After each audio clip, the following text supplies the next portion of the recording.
All right. Hey, good morning, everybody.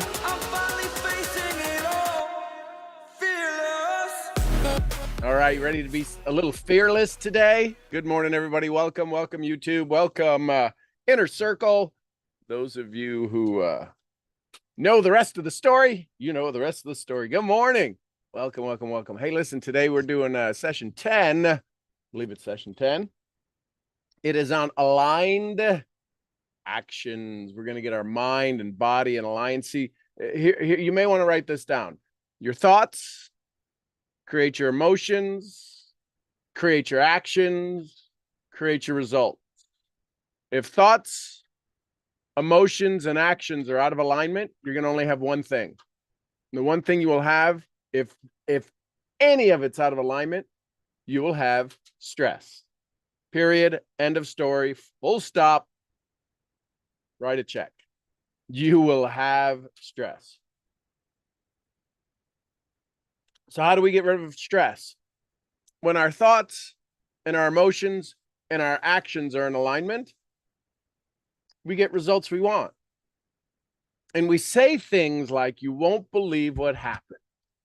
You won't believe what happened. We have this philosophy that for some reason life should be tough. Well, if you grew up listening to nursery rhymes the way I did, you learned the nursery rhyme, row, row, row your boat gently down the stream. So my question to you is why do we choose not to follow that?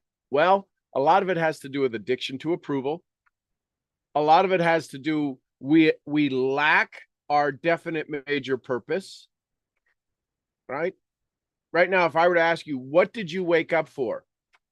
And you hesitated like a half a second, you lack your DMP.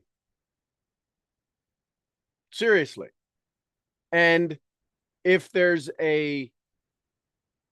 I could challenge if I could challenge the DMP that you have in place currently, is it really your DMP?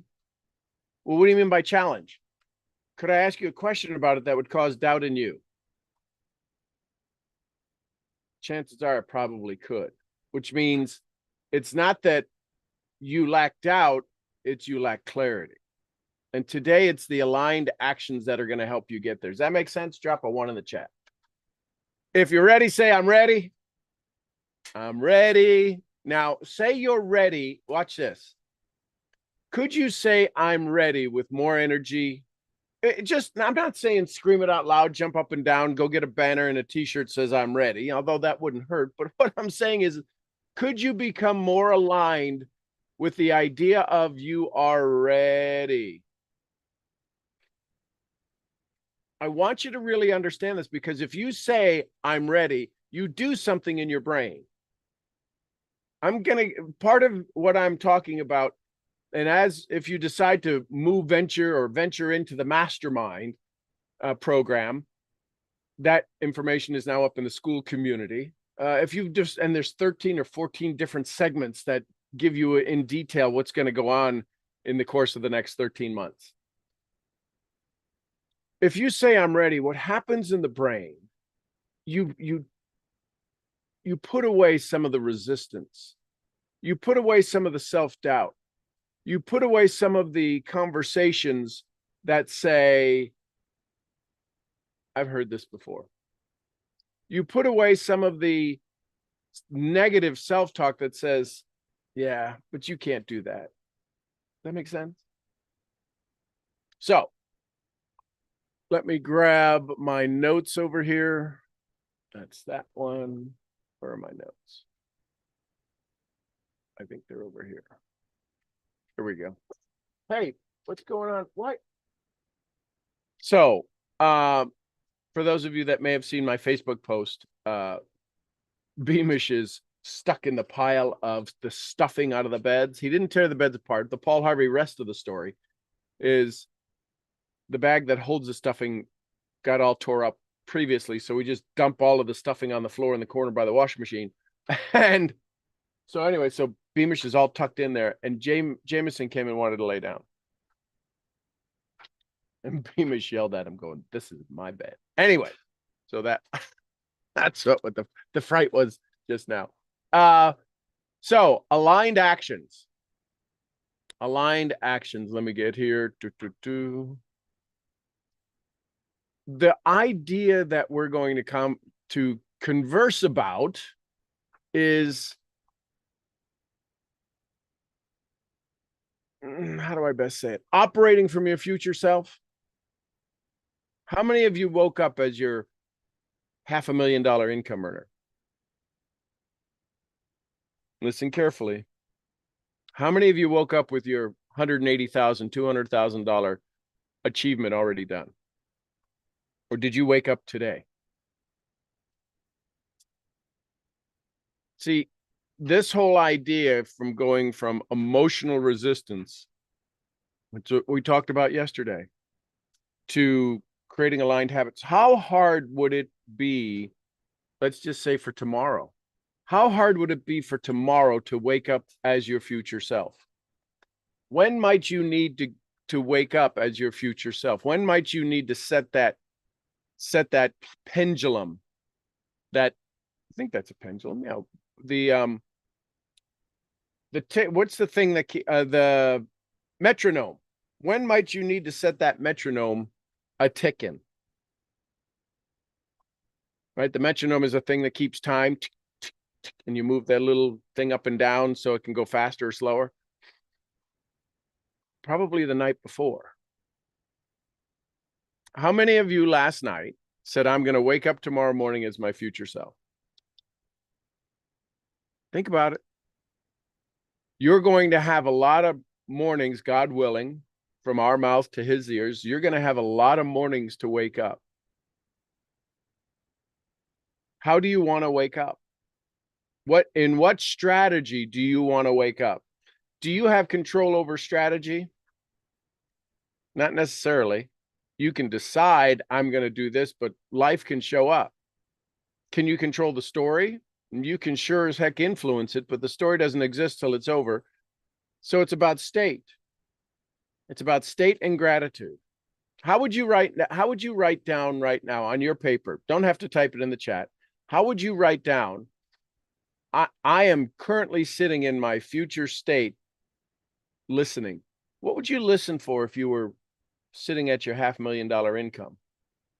Wouldn't you be listening how to double that next year? The brain has the capacity to operate with an ease of a realm of ease simply on doubling. Most people, the average person you're going to come in contact with, can mentally accept, without having fire alarms and bomb shelter warnings go off, they can easily picture their life doubled. Many of you here are 5xing, 10xing, 800xing your goals, and that's not impossible, because you are sharpening your skill set to operate at a 100x level. Most people can only operate at a 2x level. Does that make sense? Because they haven't done the work you're doing. So what would you say right now for you to operate, for you to listen from your future self? What skill or talent would you need right now?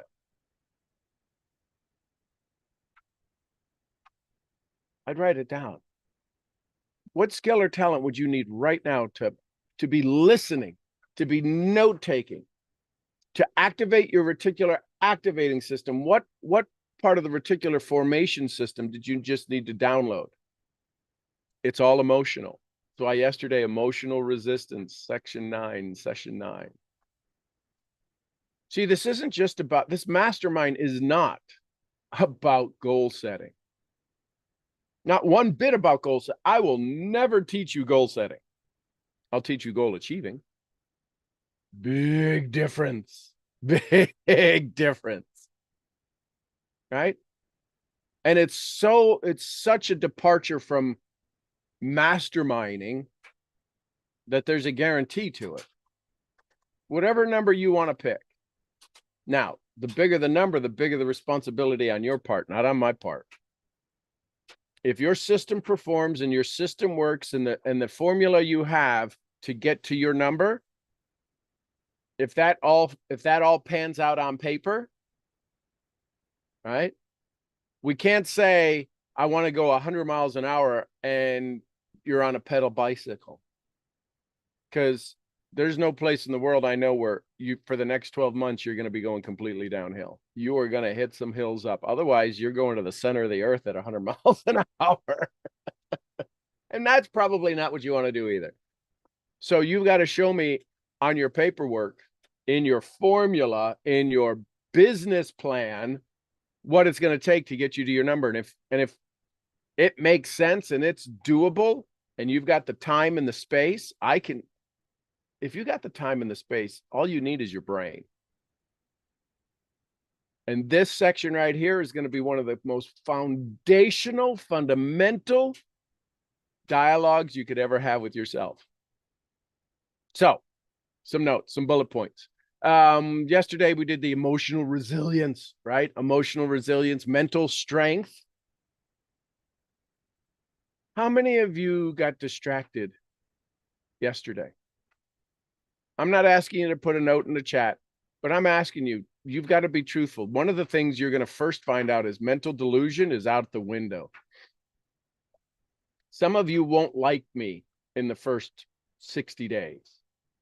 There'll be moments where you really don't like me. And it's not that you don't like me, it's your story won't like me. If you like me, you will always like me. If you get to a moment where you think you're being attacked, it is not the you that likes me that's being attacked. It's the you that's afraid of transformation that's being attacked. Fair enough? Understand that? This is clear. This is crystal information about you understanding delusional thinking. So your mental strength, if you got distracted in the last 24 hours, that's your fault. Nobody else's. You didn't have enough energy. You didn't have enough alignment with your actions to say, interesting concept, not for my time. I mean, we're talking about 10xing, 100xing your income. Anybody else want to let you sign up for that in their program? Guarantee it? Because they're not going to work on the brain.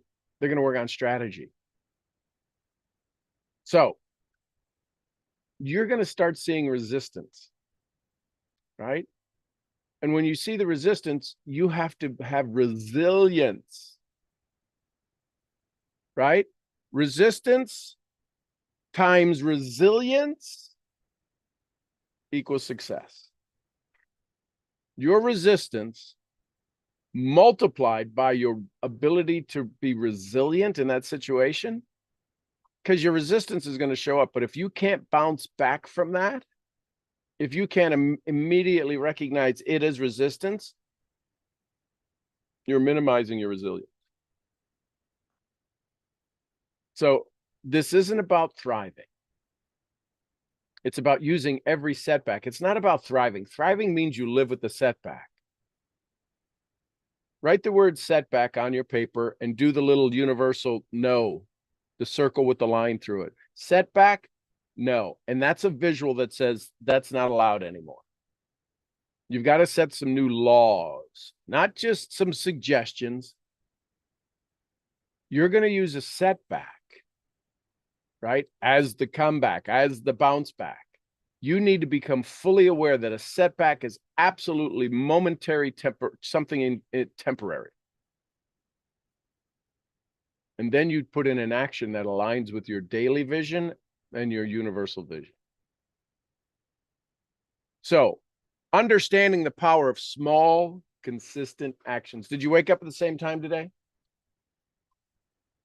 Did you wake up and do something new? I'm going to give you a whole list of exercises. And all of this, we may not get to all of them because you know how I dive deep into stuff, and I probably should just be iceberg tip to iceberg tip, mountaintop to mountaintop. And that, anyways, I'm not the best at mountaintopping. Because it gets you all excited and then there's nothing for you to do. Right? So what we're going to talk about today is understanding the power of small, consistent actions. Change doesn't happen in one big loop, one big leap, one big circle, one big moment, although it can. Example is if you've ever had something tragic happen to you, something highly emotional that happens to you, that if you still think about it, your body, your mouth waters, you break out in a sweat, you get a knot in your stomach. That happened in a quantum leap. It was highly emotional, right? Many of you have heard the time when I was in Lima, Peru, down at the ports. I was consulting for a company and I was looking for their import-export company. And at a traffic light, a guy comes up and knocks on the window with a gun. A little bit of a shocker. Can still see it. The gun was black, rough. It was a really old gun. It was a revolver gun. And I instantly knew to look at the down the barrel because it was a revolver. And the next chamber that hadn't been, now I didn't see if he had the cock back, the thumb cock back, because that would mean that there's already a chamber loaded. But the chamber that was next to rotate in was empty. So I knew if he pulled the trigger, if he had to pull the trigger and rotate the barrel, there was no bullets. And there's probably no bullets in the whole thing anyway.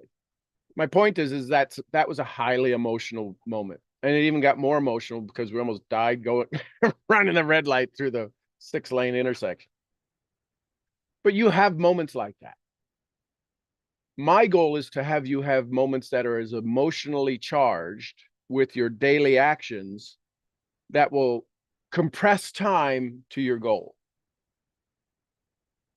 So if you act right now as your future self, what would that look like? Right? We spent the last sessions setting you up to be able to be in this present moment right now, acting as your future self. Did you show up to this workshop, this session of the 15 sessions, 15-part series on decision of self? Did you show up as your future self this morning? There's a good chance many of you didn't. Some of you probably did. But when I mean show up as your future self, everything looks different because you're sitting from your goal. You're sitting from your 2025 goal. There's a good chance you didn't. Well, I don't know how to do that. That's the key. You're still stuck in strategy. This shift that you're looking to achieve your goals, to achieve your freedom from addiction to approval, isn't going to happen in strategy. A strategy will appear, but it will not happen in a strategy. It happens in a state. It happens in a state of gratitude. What did your future self do this morning that's different than you? Did it wake up and hydrate? Did it wake up and journal? When it decided to wake up, did it wake up without a snooze? Did it wake up before the alarm and get up? Or say, ooh, I got 5 more minutes? If you woke up before your alarm, congratulations. Did you get out of bed? That's your future self saying, let's go. Oh, I had a half hour more before the alarm went off. Old story. How long? Well, let me ask you this. How valuable is compounding? Some of you understand, right? Einstein said it's the 8th miracle of the world, 8th wonder of the world, compounding interest. What happened if today, in that half hour or 15 minutes that you got up, gave you an insight, set a new standard, that when you wake up, you now have 15 extra minutes for the rest of your life to use, to spend, to waste? 15 extra minutes working on your goal for the rest of your forever. What would that compound into bonus in the next 20 years? Thank you for that. Are you getting this? I'm talking about the thing that is holding you back, and I wish I could just somehow pour it into you or shake it into you or hug it into you. We're not talking decades. We're talking minutes. And you are setting the stage every time you use a minute that could have been spent on a beach that could have been spent on a plane flying to your 50th anniversary. We are so myopic. The majority of people are so myopic, so just one lens focused on the now that's not even the now. I mean, I may be beating this horse with a whip right now, but if you woke up in the now and said, I got 10 more minutes, no, you don't. You decided at that moment to spend 10 minutes of your now in sleep, in resting, in delaying. When your future self kicks in, and I mean kicks in, and it does, you know, when your future self kicks in, how many of you ever had to get up really, really early for the airport? You're traveling and you wanted to get an early flight, so you get home. You're already away on your trip and you wanted to get home. So you got the 8 o'clock flight so you could get home at 10 o'clock when somebody picked you up, but you had to get up at 4 a.m. at the hotel. And it's usually the party night or whatever. And you're like, well, I'm not going to sleep. I'm just going to go to my room at 2 o'clock and I'm going to pack and I'll be ready and I'll be down in the lobby at 4. Drop a 1 in the chat if you ever had to do that. Drop a 1 in the chat if you ever had to do that. My point is that if that's anything you've ever had to do, then you were not wasting time, were you? You had a priority in place, didn't you? You got up at 4 a.m. to pack. Are you kidding? You had the whole weekend to pack. I mean, you could have packed before the party and just threw your dress in there and left out your stuff. You didn't have to go in and pack and get your all. No. But when the rubber hits the road, dang, Skippy, you really got into action, didn't you? So I want you to begin to think about, I want you to write down, decide to act as my future self daily. Hourly. What does my future self do every day to create success? How does that version show up in me now? Right? Overcoming emotional resistance. To build aligned actions, aligned habits. Would you agree? Would it be possible for you to reach your goals if you did the right habits, if you did the right actions? This isn't about learning one secret to success. This is about doing the right actions. This is the apple a day. This is the Jim Rohn. A handful of things done every day will help you win. A handful of things avoided will make sure you lose. Building new habits is a challenge. It's a listen, I know I'm preaching to the choir, but building new habits is a challenge. You want to see, some of you know this exercise. Go ahead and fold your arms. If you're not driving, right? If you're in a safe place, fold your arms. You ready? Watch this. Fold them the other way. How many of you had to focus? It's just folding your freaking arms. That's how habitual you are. Now, go back and fold your arms the other way. Does that feel normal? Feels better, doesn't it? This is folding your arms. You're folding your arms there's an uncomfortable version to folding your arms. What do you think the level of comfort in your body and brain is on you building your 6-figure additional income? You think it's, well, I just got to write down my goals. I just got to get my DMP in place. You could get all of the documentation in place. You know how I know it won't work? Because people have read Think and Grow Rich and they ain't rich. You know how I know it don't work? People have read The Science of Getting Rich and it don't work. People have read the Bible and it don't work. Isn't the Bible a pretty sure bet? Regardless of the one you use. It's us. Exactly, AJ. The book works. We don't. And why don't we? Because we got an ego edging God out, edging goodness out. We have an addiction to approval, period. Write it down. The first thing that every addict needs to come in confrontation with is to say, I'm an addict. Hi, everybody. I'm Sean Murphy, and I'm addicted to approval. Hi, Sean. I'm telling you, if you feel odd saying that, I'm going to ask you to do this. Drop an O in the chat if you feel odd saying, I'm addicted to approval. I can tell you, you're the biggest addict. You're the biggest addict on the planet. if your body makes you feel uncomfortable, welcome to neuroencoding. How much, let me ask you this. How much doubt needs to be in your recipe to keep it from working? What percentage? I don't know. I got an idea, but what percentage? Drop the number in the chat. What percentage of doubt do you think needs to exist to keep you from hitting every one of your goals, every one of your targets?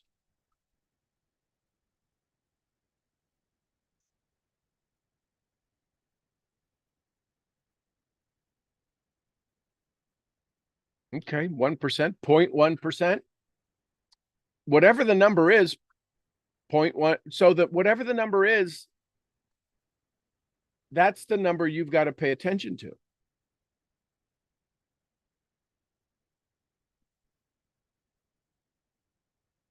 Let me ask you this. How much we're going to, I want you to think of your favorite meal. I want you to think of your favorite meal that you would like to cook or you would like to have prepared for you. We're going to have a little mental toughness conversation now. We're going to end delusional thinking here for just a second. How much arsenic would you be okay with the amount of the percentage that you put if they put that percentage of arsenic as it related to the weight of your meal into your food? How much arsenic would you be okay with going into the food? But yeah, you said you could have 0.1% doubt. 50% doubt. Would you be okay with saying, listen, Madame, Monsieur, we made your favorite French meal or Italian meal or Greek meal or Iranian meal, but we've added in the amount of doubt you woke up with today. Enjoy. Why? For you would eat the meal or and you would not eat the meal? Which one? They put in the percentage of doubt that you have. So let me ask you again. How much doubt does it take? Or let me change the question then. How much belief, how much faith, what percentage of belief, what percentage of faith do you need to have to reach your goal?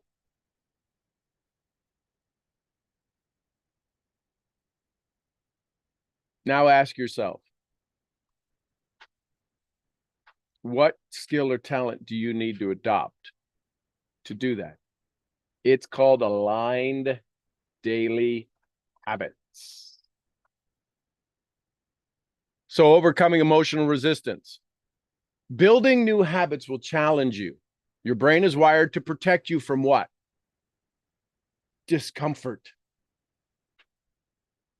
And change feels uncomfortable. That's why most people quit.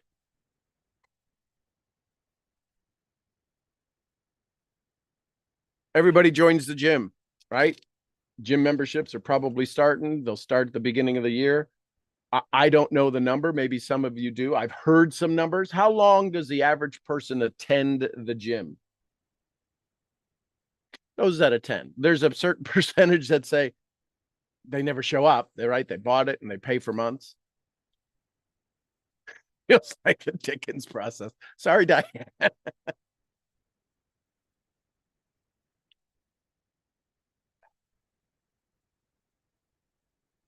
Wow. Really, Zalika. Zalika is a somebody that Amazon has hired to help them maintain their company's overall positive energy and information. You see what she wrote there? Amazon sold a record number of, and that's Ramazon. What about TikTok? What about TikTok and that one treadmill that you stand on and there's nothing, there's no handrails or nothing? Amazon sold a record number. That's not including TikTok sales. Does that make sense?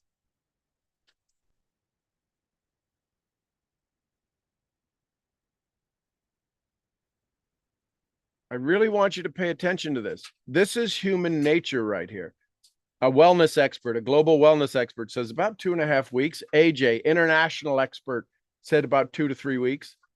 So I got to ask you, if there is no pain in your world, there's no pain in these people's world. They made a decision to buy a treadmill. They made a decision to join a health club. And that decision out of 52 weeks doesn't even make it to 10%. So I'll ask you, how many of you can survive with a 10% income increase?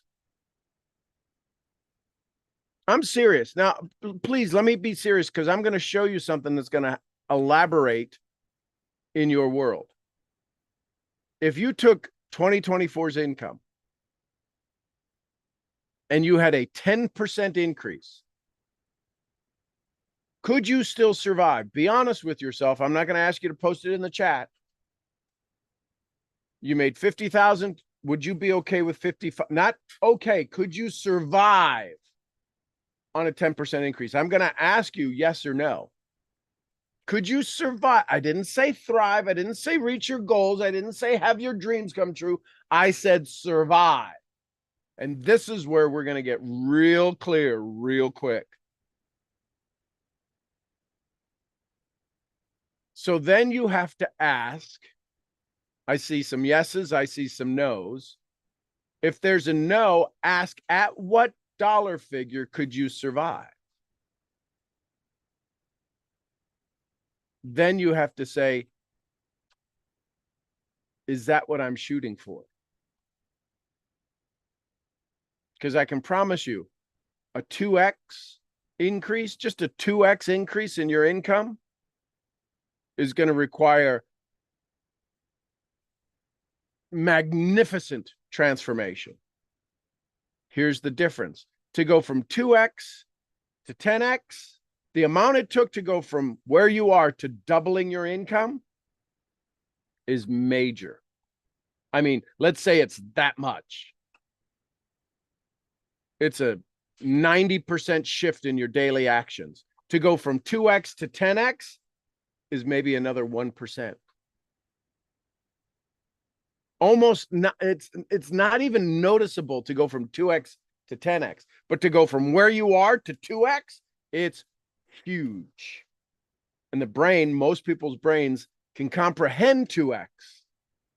Anything outside of that, they just think it's leprechauns and fairy gnomes and butterflies. Unless we take the emotional resistance, which we talked about yesterday, and we turn it into emotional resilience, and we do daily aligned habit. You ready for some math? Write down 12, write down 30, or write down 365. Which one of those numbers do you think would be most valuable to you to battle against your 80,000 daily thoughts? If you had to pick an army, would you pick an army of 12? Well, depends how big they are. I get it. They've got to be some pretty dang big warriors to be the 12 or 30 or 365. Now, wait a second. Somebody type in the chat how many seconds we have in a day. Don't we have like 80,000 seconds? Somebody Google, how many actual seconds do we have in a day? I want you to participate, so I want your brain to be going, how many seconds do I have in a day?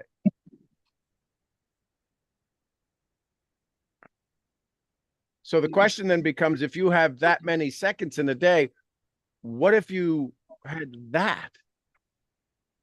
86,400, 86,000 seconds in a day. What if a mosquito? Alexa, how many seconds in a day? Bingo, you got it. Thanks, Jane.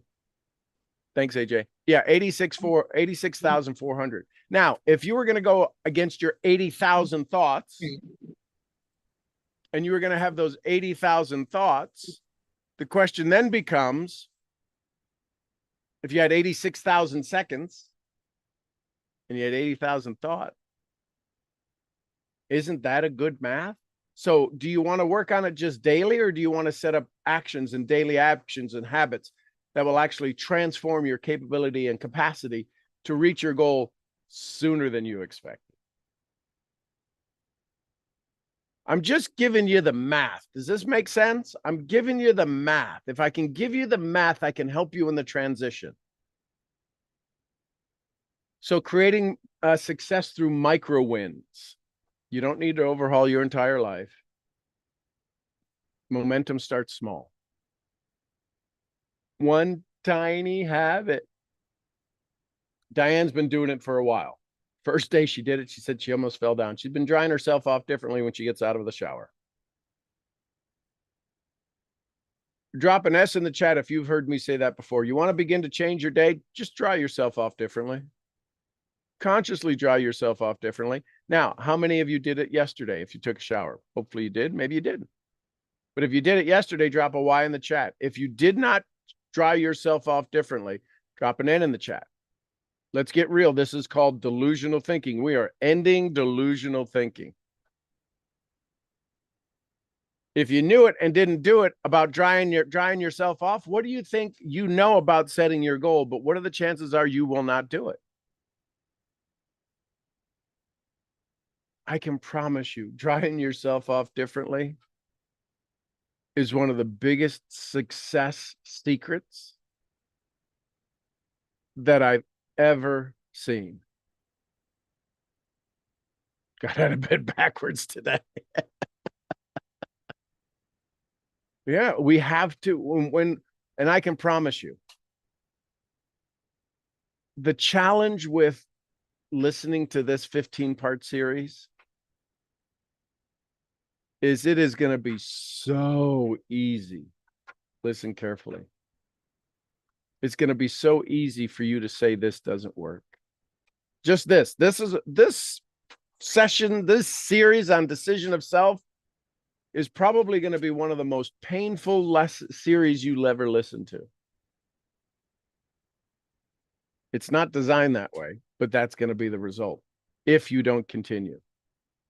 So if there's no plan on you continuing on sharpening your saw for the next 12 months, I would encourage you to stop listening now. Because what's going to happen is you are now just like the shower. You are going to know what you need to do. And you are going to force yourself to do what you need to do. And you are going to experience positive results because of the shift you've done. But you're going to lack the fortitude. You're going to lack the strength. You're going to lack the emotional resilience to keep doing it. It's just been proven time and time again. See, if I'm not speaking it into existence if it already exists. So you can't get mad at me. Well, you're just setting me up for failure. No, failure is on your target already.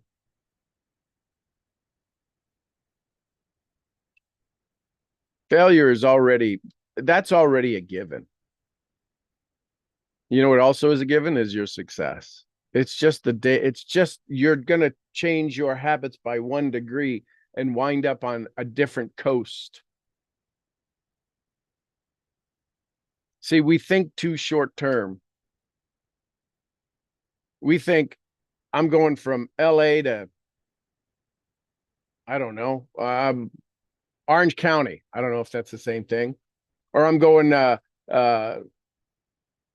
Fort Worth to Dallas. It's 50 miles.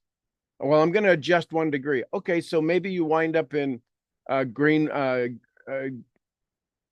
don't even, Greenbrier, Murphy. You wind up in Murphy, Texas, right? You're still in Texas. It really didn't make that much of a difference. The reason is because you're not extrapolating. You're not going out far enough. And because you don't see the shift in the transition of the daily actions, the emotional resistance today, tomorrow, next week, you're like, oh, this isn't working. And your body is going to force you to give up. It just happened. So the habits are the bridge between where you are now and where you're becoming. By repeating small, aligned actions every day, you train your brain. You train your brain. You don't need to train your body to be successful. You need to train your brain to be successful. So here's some keys to transition. Session 9 gave you some tools to handle the emotional resistance, the overwhelm, the stress when things get tough. Session 10, we're shifting from reacting to creating. And build habits that you can do every day, no matter the obstacle. Success isn't built on willpower or luck. You have free will, you have willpower, but if that was the case, then everybody'd be successful, right? Think about that. Success is not built on willpower. I have to use my willpower. If I use my willpower, I'll be successful. No, you will not. I'm glad you did the power pose, Ben. Success is not willpower and it is not luck. Success is built on habits, small, consistent actions you do every day. The challenge that you don't know what aligned actions you do every day is because you haven't decided who you're becoming. You said it, but you didn't step into it. This is where you use your archetypes, right? Some of you have been through the archetype training, 12 hours of archetype training over the course of the last 18 months. All of this is prepping you for this moment. Oh, I got to go back and watch that. Yeah, you probably do. Did you access your archetypes this morning? So before we dive into creating aligned habits, I want you to reflect on this. Who is your future self? What habits does your future self practice every single day? Can you think of one that your future self will practice? Maybe outside of the norm. Let your mind expand. Ask your future self, hey, what habit you realize through the Akashic records, through God's giving you access to the universal intelligence?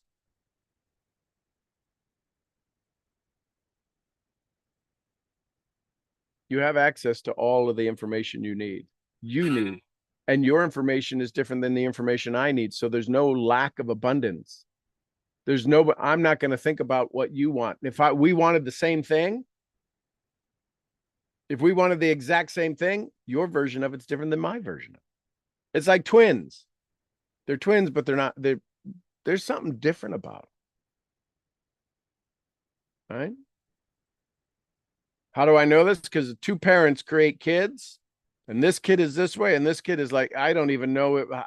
Somebody must have swapped you in the nursery. They're totally opposite, same parents. Twins are kind of the same way, right? So what small action can you take to align with your version? Maybe it's as simple as waking up 10 minutes earlier. Maybe it's from waking up and getting that note, your journal right to the side and setting your word for the day. How long till you set your intention for the day? What, do you know anybody like this? Drop a C in the chat if you know anybody like this. Don't talk to me till I have my coffee. Oh, I love those people. I love those people. They make it so easy for me to win. I don't really have to be that good. You know what I have to do? I only have to, if it takes them an hour, I only have to be better than in an hour. It's not that hard to win the race if they're going to give me an hour head start. You follow me? Are you starting to see where compounding interest, if you became aware of the moments between the moment you become conscious and the moment you engage in your day, if you go to a job, as soon as you wake up, aren't you on your way to the job? Isn't it what happens between when you arrive at your job and your morning that determines how good you feel that day? As soon as you realize and recognize you are conscious on this side of the grass, you are on your way to your job. Oh, snap. And we're not here to create perfect days. We're here to create progress. Right? Les Brown says, if you've ever listened to him, practice makes, and everybody yells perfect. He goes, to get that answer out of your head. Practice makes progress. And where you're currently at is the practice you've been doing. Snap. It's one habit at a time. We try to do way too many things. We try to do way too many things in way too short a time. And we might be able to do them all one time, but we don't have the consistency. We're not tracking anything. How many of you track your habits in your journal? How many of you, if I look back over the year, you tell me what day you woke up? Well, I mean, what time? Every day you woke up, God willing. What time you woke up? Dr. Freud to the lobby. Dr. Freud to the lobby. How many of you can tell me what time you woke up every day? How many of you have in there how many times you snoozed?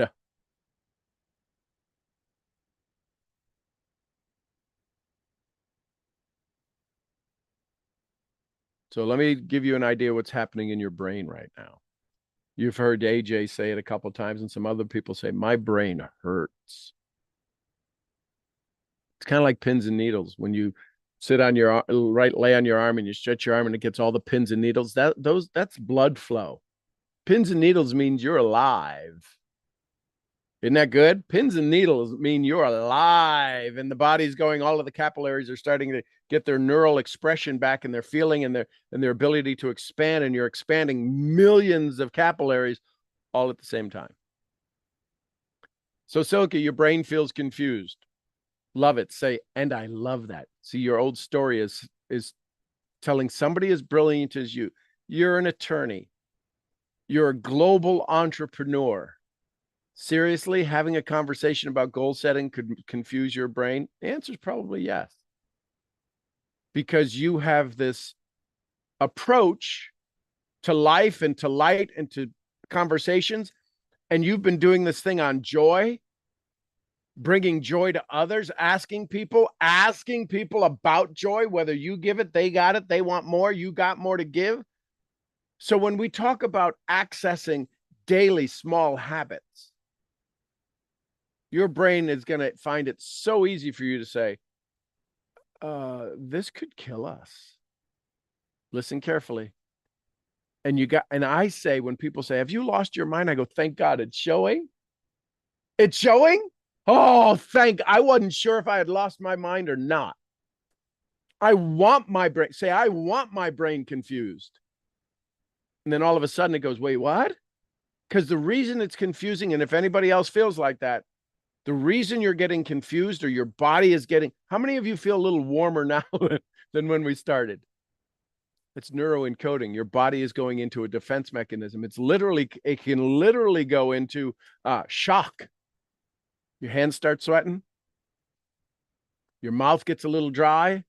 Those are the first stages of shock, where you're sitting quietly, comfortably in a place that you know, in a place you feel very comfortable in, and your body's going into shock. That's neuroencoding. Say, I want my brain confused. A confused brain means possibility. What you've just done, Silke, is you've taken the puzzle, the 5,000 piece puzzle, and you're going to make a new puzzle out of it. And it's, wait a minute, I had everything. Think about it. If you say, what is confusing right now? What's confusing is that you don't know what you're about to go do. Your brain is stuck in strategy. 98% of the population is.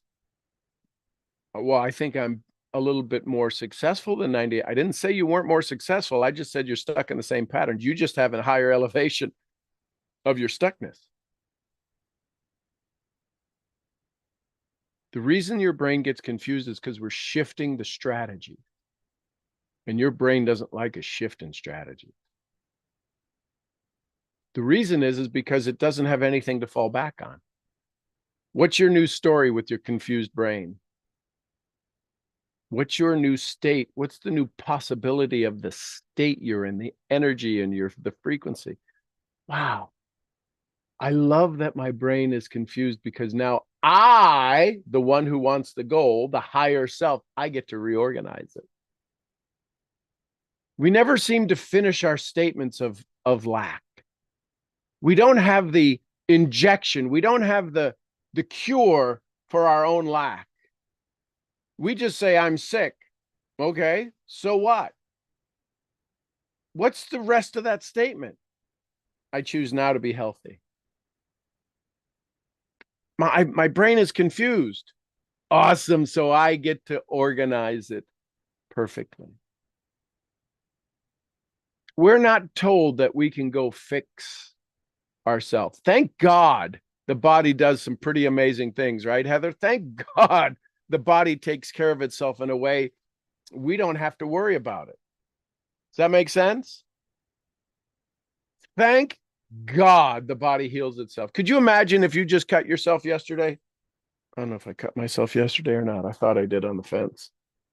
But if I had a cut back here on the backside of my arm, anybody ever cut the backside of their arm, their tricep, bruise their tricep? Could you imagine? Oh, wait a minute. I got to think about healing the bruise on my tricep. Oh, I got to worry. It's cold. It's wintertime here in the States on this side of the planet. I got to worry about my dry skin. Could you imagine if anybody ever put lotion on their hands? If you had to tell your skin what to do with the lotion? Okay, now that I've put this lotion on this depending upon whether it's oil-based, right, or it's got some petroleum in it, right? Most people are looking for healthier skincare than that, but if it's got some petroleum in it, okay, so now I need to reduce the amount of cracking in my hands. I need to absorb it. I need to feel the moisture. I need to let my capillaries. Thank God, all I got to do is a little pump of Jergens lotion and go, okay, that's it. Okay, done. Now I can go out about my business. So let's talk about what's happening in your brain. So prefrontal cortex, your decision-making center. This is your executive function. You want to know the challenge? I want you to be truthful. And if you're okay with posting it, you can. But I want you to think about it for just a moment. During the course of this program, right? We're now up to, I don't know, a bunch of hours, over 10 hours. Has there been any moment in this program while you were listening to this dialogue, watching a replay, where you got a little fearful, just a little bit, just the slightest amount of fearful? Drop an F. If you want, you can drop an F in the chat. I got a little fearful. Do you realize the second you become fearful, you activate fearful? Now, there's a difference between being confused and challenged, but if you became fearful, a little, you just reduced your cognitive ability by 25%. The slightest fear, the slightest activation of your amygdala, of your limbic system. Your brain, when in the activating the fear side of this is why when I asked earlier, how much arsenic would you like to be put into your next meal based upon the level of fear you experience?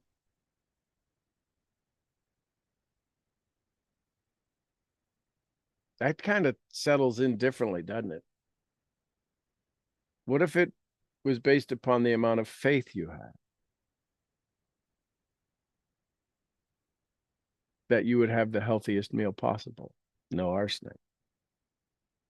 See, it's not your goals that kill your dreams.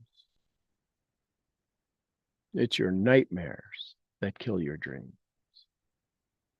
And you're so used to nightmares, you just say, well, yeah, I get a little scared. I can promise you, you put the things you think about this for just a second. You put the things you think about into the mind of a child, would they possibly be nightmares? Follow me on this. When you set your new goals, aren't you operating from the mind of a child? Aren't your dreams, your realities, your 10x, 5x, 50x, 100x, aren't they just weeks old right now? See, we don't talk about that stuff. You have a new dream right now. If today's the first day that you're going to make a decision to get your weight in order, literally that dream is minutes old.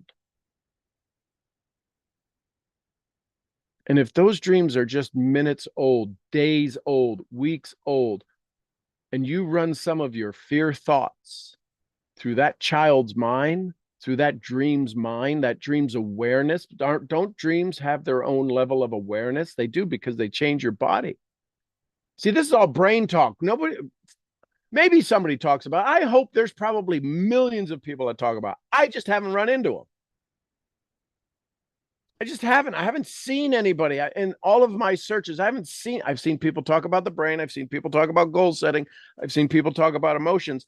I just haven't seen them take this level of care to explain why it's not you who gets lost. It's your old story.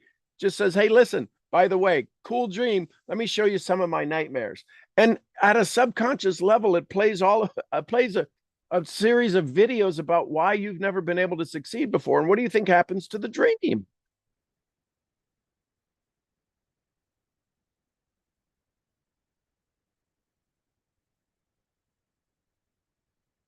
Says, I'm Audi 5000. I'm the hell out of here. And you stop moving forward. And your dream dies before it ever gets out of the nursery.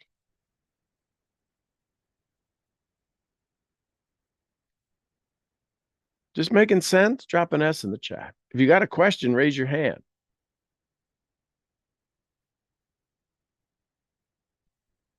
And Silky, you've got to love the dreams. I've had some crazy dreams, and I'm just teaching this. And there's a big difference from me teaching it to me then going back and sitting as a student. It kicks the snots out of you. So this is the prefrontal cortex, positive impact. You're creating new specific plans, new specific actions, connect current behaviors to future outcomes. How many of you have heard me over the years talk about when you do something right, reward yourself? Do you see now why I've been telling you that for 5 years? What's the little reward? Well, I just did a little thing. I mean, I woke up early without a problem. I'm part of the 5 a.m. club. I did the 5 a.m. What's your reward? Well, I don't need a reward yet. No, you need a reward. You see how powerful it is to even if you're going to take your coffee and you say, listen, I'm just going to close my eyes. My reward for doing my little action is to close my eyes, smell the coffee. This is an insulated cup, so I can't feel it warm. But if you wanted to, I want to feel that warm go through my hands, into my forearms, into my upper arms, into my shoulders, relax my neck. That warmth. I want you to just it doesn't have to be a purchase.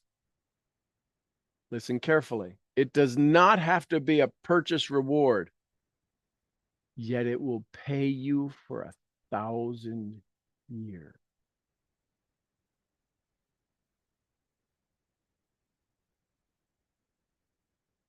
You see why I've been suggesting you take the reward? Can you get a little more excited? Drop an E in the chat if you're a little bit more excited about rewarding yourself for the little things that you were told, hell no. So this is the prefrontal cortex. This is your executive function. This is the decision making. This helps to build clarity. It helps to build structure. It allows your brain to see future success as a tangible action and an achievable action. So let's go to the limbic system. The limbic system is the emotional center. Remember, there are no words in your brain. There are only chemicals. There are only thoughts that produce chemicals that produce emotions. One of the greatest visuals of this is about 3/4 of the way through, I think, of the movie What the Bleep. It's when the photographer has to go to the wedding.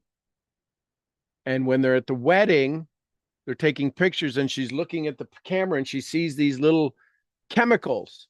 Some are red, some are green, some are this. And the chemicals are the chemicals that that person that she's photographing is feeling. The two teenagers who go see the young hot bartender and she's shaking her tail feather, and their emotions, you can figure out which emotions of theirs are highly active. It's where the girl who has a tremendous amount of warmth during the night starts thinking about how she's going to interact, and all of these little chemicals are running around, and then it shows somebody, they're all walking around with these IVs of these chemicals, whether it's courage, whether it's fear, whether it's doubt, whether it's self-worth, whether it's self-lack, and they're walking around with these IVs of that particular emotion feeding into their bloodstream, feeding into their brain. And that's what it was. That's the chemicals. The thoughts are driving the chemicals, and the chemicals are producing the bodily response. So welcome to the limbic system. This is the emotional center. Emotions are essential for creating lasting change. Why? Because you've developed some pretty strong emotions so far. When you vividly, how many of your senses do you have? 5. How many senses are mostly in somebody? Maybe there's sound. Rarely is there smell. Maybe there's touch. There's very rarely taste. What does it taste like to live your dream? Isn't your dream going to have a taste when you get there? Might you not drink a little different coffee or have a special bean flown in? Or wouldn't you be eating breakfast in a different way, or smoothie every day? Or wouldn't you've got a nutritional chef that works for you?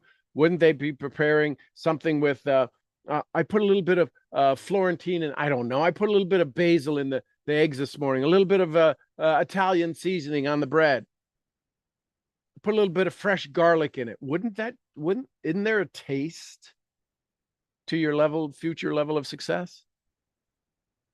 So when you vividly visualize, that's the biggest key. That's the biggest key, visualization. Because if you don't visualize, there's a program already running for you. You know that phrase they say, if you don't plan for something, don't be surprised what others plan for you. If you don't stand for something, you'll fall for anything. So when you vividly visualize your future self, connect your feelings of success. Here we go. Heather, here we go. Here's the first word: pride. Being proud, confident, peace. How would you connect peace? How would you operate differently? Your future goal will bring you peace, even if there's chaos, right? How many of you at your wildest, highest level of income, $500,000 a year, you're at 20, 30,000, 20,000 a month, 30,000 a month, and you are just absolutely in chaos, but you slept the best you've ever slept? Because now it's not about making money. It's about, what do you do with it? How do you manage it? How do you put it to best use? How do you reinvest it into people, into projects?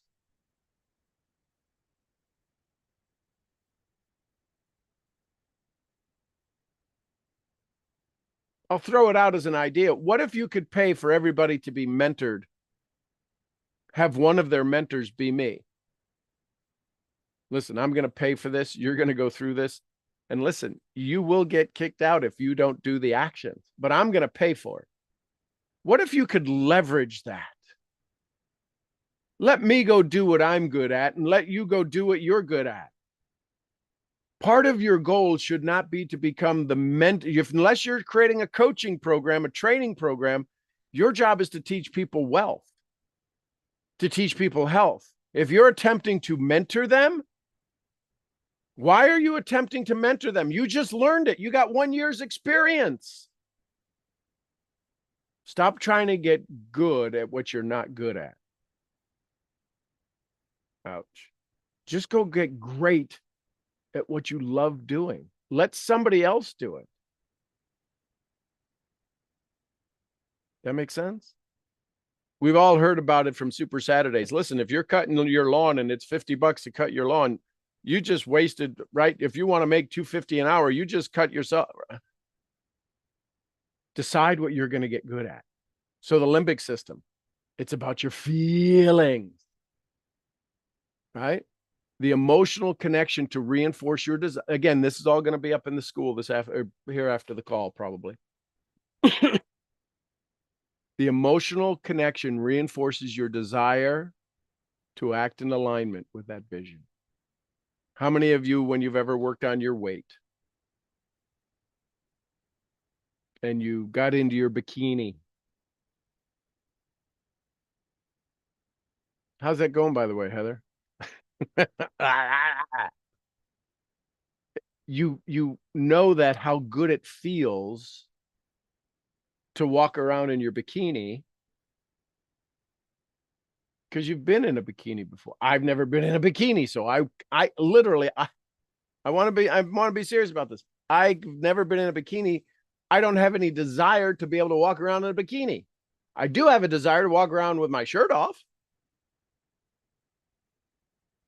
And I feel very confident with that. I'm okay with that. I'm going to be 60. I'm actually going to be 40 in my head because I'm healthier now than I was when I was in my 40s. This is the limbic system. This is the emotional side. This is one of the most powerful centers of your brain. The positive impact, your why becomes stronger when you activate the emotional connection to your future self. The brain doesn't know, the limbic system does not know what is future and what is present and what is past. The limbic system cannot reject a single idea you bring to it. Your limbic system cannot reject anything that's brought to it through the prefrontal cortex. So if you had a little bit of fear, the limbic system got the order for fear. And it produced results in your body, results in your bloodstream. I'm going to ask anybody who deals with the blood. Does your blood change if you are in a fearful state? I'm just asking. I don't know. I'm not a scientist. And if your blood changes, doesn't everything about your whole body change? And what happens if fear continues to run? What happens if fear is this little, the way I relate it is, imagine you got to take out your garbage this week, but you leave 1%. You take 1% of your garbage and you leave it and you put it under the sink. And next week, it's only 1%. You do it not daily, just 1% next week. And you put that under your sink. How long would it be before you say, I got to get rid of what's under the sink? I mean, you could live with it, but I'm talking about where could it be 5% of the garbage is sitting underneath your sink? And it's just there, nasty, rotten, doing whatever it does, bugs, ants. You wouldn't even let the first day there. Why are you letting that happen in your brain? So this is why we talked about yesterday, emotional resistance. You know what's going to come up? Your fear of failure. You haven't even started and you've already got failure listed as an option. How about not even failure? How about inadequacy? I don't even feel like I'm worthy of this. How about the discomfort that's going to happen or is happening as you let go of your old identity? This is why inside this program, inside the mastermind, you're going to be using EFT on a regular basis, if not multiple times a day, simply getting your mission statement in place. Wow, I currently feel a little, if you're feeling a little stressed right now, I'm currently feeling a little bit stressed right now. I'm becoming aware that this is going to happen a lot, and I'm going to start to like it because it's temporary. My stress is temporary. My resistance is temporary, and I'm okay with that.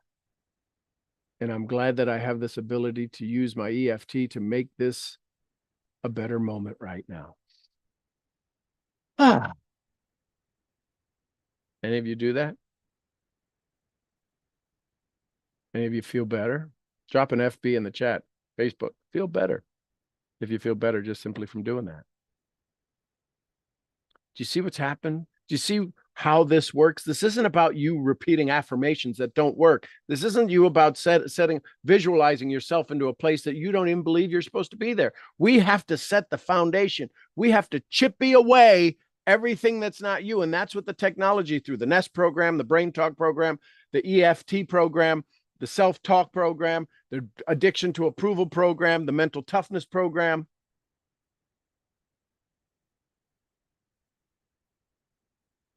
I'm talking about all out war.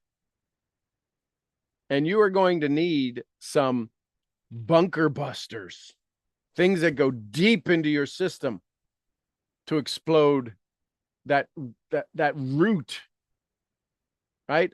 I think it wasn't Covey. It was maybe, I don't know who said it, but I read it from Covey. And he said, for every 100 people hacking at the leaves of your success, you have to pay attention to the one that's hacking at your roots. And we get real busy trying to shoo away the ones hacking at our leaves because there's more of them.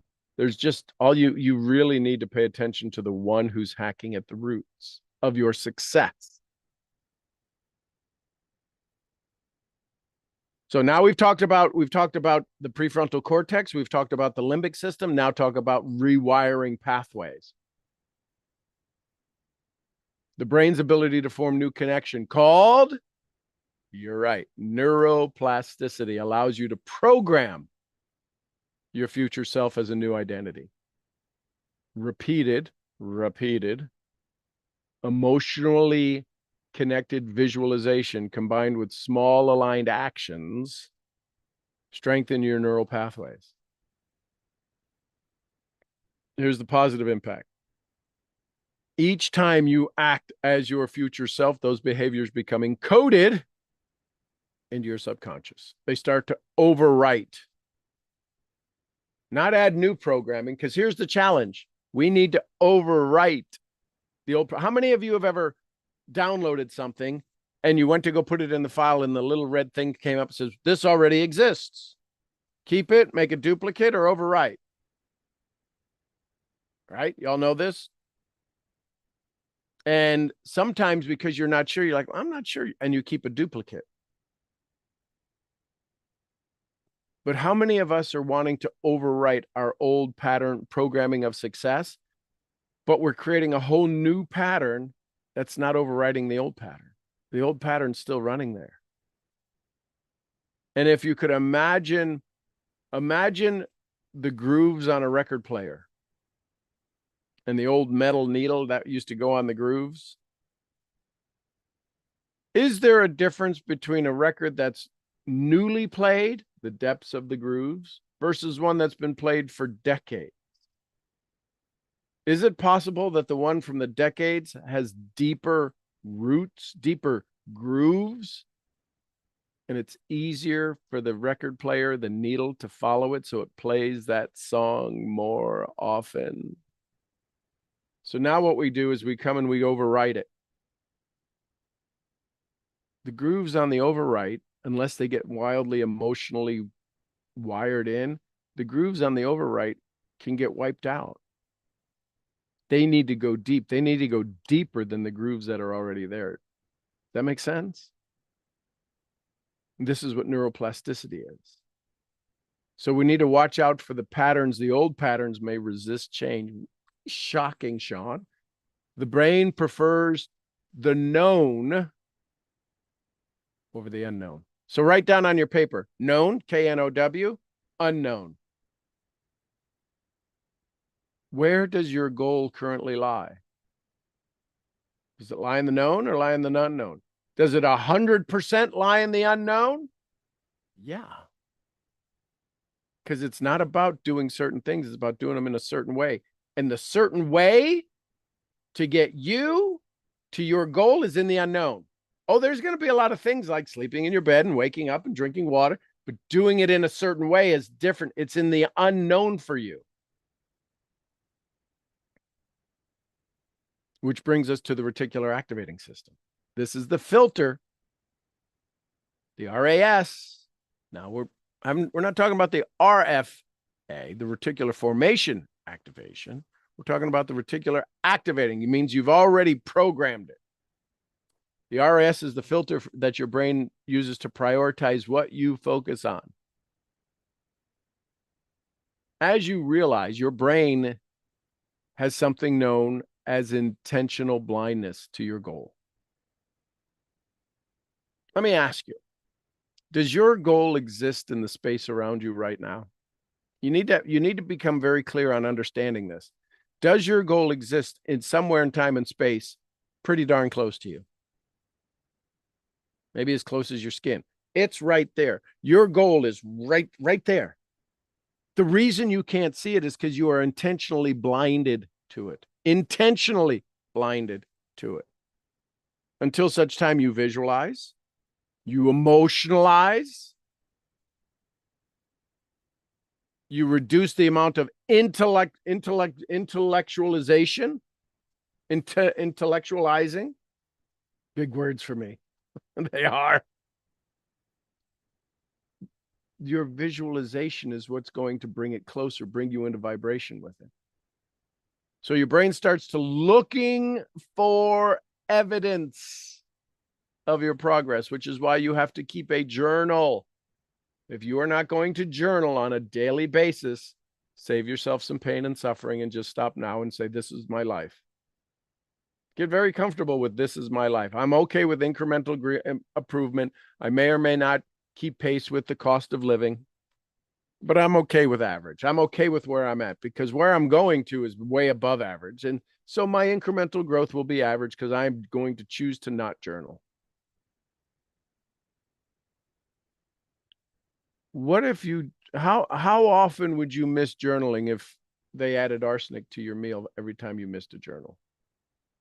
Doesn't have to say it's to write a book every time you journal, but if every time you miss journaling, they put arsenic in your family's food, not yours, your family's food, because you're doing a lot of this for your family. Yeah, I'm kind of slapping you around. I'm just showing you, you don't need me for setting goals. You need me for achieving those goals and having enough awareness of who you are, how you are, where you are, why you are, to get you to do things you didn't know you could do. A wildly universal plan that's tremendously customized. So what to watch out for? Negative self-talk. My brain is I feel confused right now. That's not positive self-talk. It sounds okay. It sounds like everybody else is going to say, well, my brain's confused too. You don't want to be around sick people. Don't hang around sick people. You don't want to be sick. Don't hang around sick people. You don't want to be confused. Don't hang around confused people. Yeah, but I'm confused. No, you're not. That's just a temporary state. When you have negative self-talk, guess what your brain goes and looks for? It focuses on the obstacles instead of the opportunities. Brain talk and affirmations help reset this focus. Okay. There's a lot more here. I'm going to try to go quick. You can read it on Inside the School Community. Positive outcomes for accessing your future self. Increased clarity and motivation. Vivid pictures. See in color these pictures. Strengthen neural pathways. Everything you said, anything that's ever been said to you, has been recorded in your brain. That which you repeat on a regular basis, becomes permanent. How many of us used to remember phone numbers? How many of you could remember the phone numbers you had growing up? When's the last time you dialed that phone number? Why do you still remember it? Because you did it over. It had the physical actions. I can't even remember the phone number, but if you take me to a keypad, you start, oh yeah, there's your body. How many of you have ever done that? Drop a B in the chat. You can't remember the number, but you look at the keypad and you go, oh yeah, but your body goes. That's called neuroencoding, ladies and gentlemen. Your brain says, I don't even need to remember this. Your fingers can remember it. It looks at a keypad and goes, oh yeah, 216-634-2775. Wait, what? How did I remember that? I didn't remember that. No, you didn't. Your body did. That's neuroencoding. And if it can do that with a phone number, what do you think it's done about relationships? The way somebody made you feel, the way a teacher. I had a teacher in freshman in high school, Mr. Gary Graytech, English teacher. Held up my paper. This was first semester. Held up my paper. Oh, here's a D. Anyone want to guess whose this is? Murph's. Tell me that didn't leave a mark. And he said it jokingly. My brain didn't receive it jokingly. Oh, I laughed it off. How many of you have ever been so embarrassed? You laughed it off and you did your best to deal with the situation. But man, it left a scar. It left a wound. It took me a long time to heal that wound.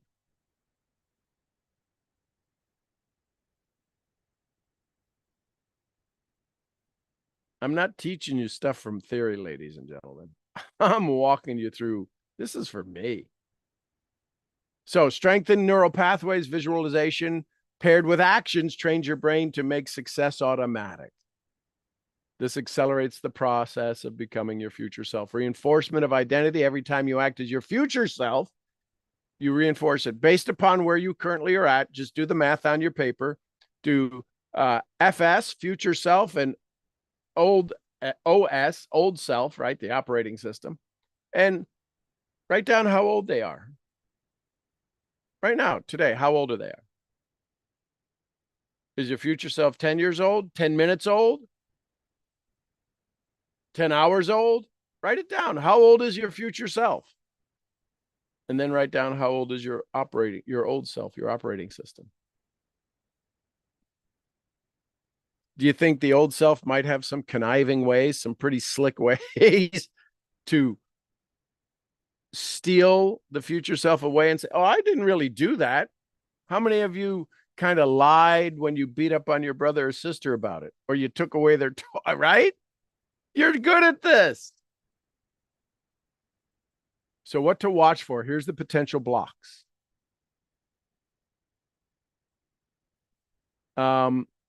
When I tell you these potential blocks in your brain, neurologically, chemically, emotionally, when I tell you these blocks, drop a 1 if you're fully aware of this, or a 2 if you're surprised by it. So here's the 3. Your brain is designed to maintain the known, even if it's limiting. Resistance may show up as, drop a 1 if you're familiar with these: procrastination, doubt, and discomfort. Or drop a 2 if you're like, I've never heard of any of those. I don't know what those feelings are. So all of this to say that your brain is going to go operate in the known: doubt, discomfort, and procrastination. Oh, and if you stretch like this is your brain rewired. It's literally, it's not that you're tired. Maybe you are, but it's typically not. The solution, you use EFT every time you have emotional discomfort. And you anchor an empowering self. Do you have a if you go outside, and it's cold, freezing cold, you have a jacket, you have a way to protect yourself. The challenge is we've not taken the time to establish, okay, well, if I feel that way, what would be the opposite? We don't have that dialogue. We just go, why am I confused? I'm so mad. Do you want to be mad? No. What's your cure out of that? Well, I don't have one. Well, they should apologize. please. So you use EFT. That's what EFT is designed for. That's why it's part of the NEST system, the neural energetic self-sculpting, self-shaping. It's the neurology that you get to use to reprogram yourself. Overwhelm. The vision feels too big. How many of you have said that? Drop a B in the chat. The vision feels too big and your brain shuts down. Break it into micro actions. That's why we take this from 12 months, your 12-month goal, break it into 12 months, break it into 4 weeks, break it into 5 days on a monthly basis. Emotional attachment to your older identity.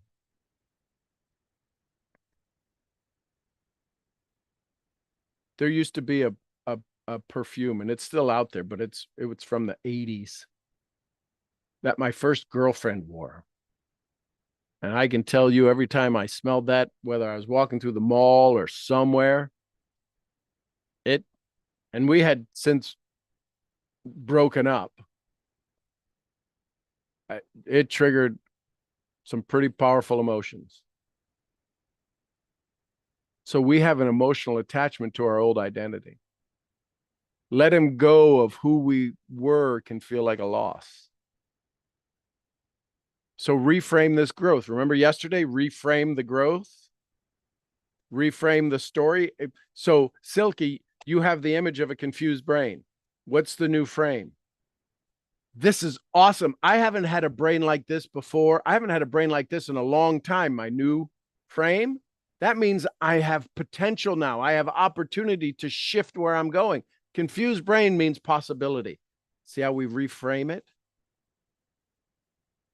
How many of us know the archetypes? This is where the archetype training comes in. For those of you that are unaware, I've taught people, and you're going to see inside a school, you'll see the 4 archetype trainings, the videos, the recordings. The sovereign, the lover, the magician, and the warrior provides a framework. So the sovereign, the future connection, is step into your confidence, your clarity, your sense of purpose. When you have doubt, do you really have a sense of purpose? What happens if you have doubt and you call on your sovereign? How many of you just called on your sovereign and any doubt you had or were thinking about having just simply like ran and hid in the corners? I want you to be aware of that. Drop a 1 in the chat if just when I mentioned your sovereign comes forth. Do you feel how your identity shifts? Aligned habit, focused decision-making. You focus with authority. How many of you need to have authority over your dreams? You need to have authority over your doubts. Who should have more authority in your mind, your doubts or your dreams? Bonus. But what's the reality of it? We say things like, yeah, I don't know why I procrastinate. My brain gets confused. That's giving authority to the old story. Your old authority thinks it has your old story thinks it has that level of authority to limit you. Are you kidding me? What happens if you say, well, isn't that fascinating? Who gave you permission to say that? Silky, ask yourself, who gave you permission to say I have a confused brain? Who said that? It wasn't you. It's not the one sitting here having the conversation with me now. And you start to giggle saying, I don't know who that was. I think somebody just came by and painted it on a sign. They graffitied my brain. Could you imagine that? They graffitied your brain. Confused brain here. What? The lover reinforces your emotional why. Here's the problem. Let me just be very clear. When we go into goal setting mode, most of you are using your warrior to set your goals. It's kill or be killed. It's death to this. It's yeah. But how's that working for you? You do not have to fight your old story. Love it. Oh, I love you. I'm going to put you to bed now. Isn't that a lot easier than going, why do I have to fight my old story? I don't know. Why do you? Why do you? Why do you need to make it such a battle? Well, because it is. Okay, congratulations. How's that working for you? Your why allows you to connect with joy, fulfillment, and the relationships tied to your vision. What's it going to be like when you do what you finally said you're going to do? You go, I get to do what I want, when I want, with who I want, where I want, as long as I want, as many times as I want. What changes when you get to say that, when you get to begin to visualize that? Aligned habit builds your nurturing self. The magician. Could you imagine if you guys used your magician more? Visualize new possibilities, think beyond limitations. Magic is the ability to do what you don't really see, is to change the direction of your attention. Focus daily habits that create problem solving. I get paid to solve problems. I don't get paid to create them. I liked one of I'm putting up a lot of my quotes out of my red book. And I liked one the other day, and a lot of people liked it. Work with those who build tables, not just pull chairs up to them. Work with those who build tables, not just pull chairs up to them. You can have people at your table, but make sure, and the only reason that they get there is because they understand the effort and the energy that went in to go build your table for them to pull a chair up to. That's kind of like the reason I'm doing the mastermind is I'm going to work with people who are building their tables. There's a lot of people who come into my community who just pull up chairs. That's okay.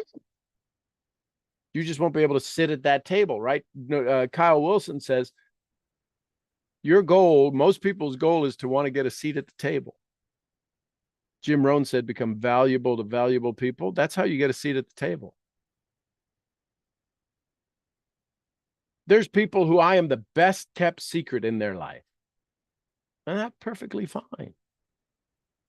I'm just saying, if you want to become valuable to valuable people, there's certain things you can do that get you a seat at the table.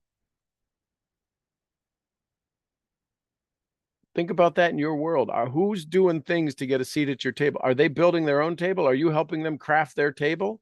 Or do they keep taking your wood? Just a thought. So that's the magician. Here's the warrior. Action and discipline provides energy, resilience, discipline to follow through on your commitments. Hey, we're going to battle. I don't feel like it today. Okay. Is that okay? What if you started to build in non-negotiable habits for consistency? You want to develop non-negotiable habits? Get a pet. You got to feed them. You got to take them out. You got to wash them. Get a pet. You want to get real non-negotiable habits? Get 2 pets. Get 2 fish. Get 2 goldfish. You want to listen, when you go away on vacation and you come back and you forgot to get somebody to feed the thing, get a horse. You want that's a little insanity. Get an 1,800-pound beast, 1,200-pound beast, and say, I want you to love me, but I'm not going to spend any time with you. Let me ask you this, Silky. How big are your dreams? Are they bigger than your horse? Do they require more attention than your horse? Are they constantly nudging you? You got to brush your dreams. You got to feed your dreams. You got to wrap the legs. You got to clip the tail. You got to clip the mane. You got to put the bridle in. There's a lot you got to do. When you want to go saddle up on your dreams, have you pulled the cinch tight enough? Have you adjusted your stirrups on your dreams so you can ride comfortably? Do you have a different saddle? Do you have a Western saddle versus an English saddle? What are you going to go ride? Do you have the right saddle in place? Do you have the right blanket in place? Do you have the right shoes on them for where you're going to go take your dreams? Are you going to go on a path? Are you going to go on the concrete? You're going to go in the dirt? Where are you going to go? How do you clean up your dreams after you take it through a bath of your old story?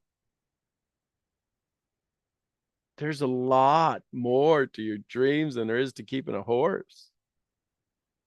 Now imagine a stable of horses that you need to maintain? Don't you have a stable of dreams? Just saying, just throwing it out there. All right. So bringing it all together.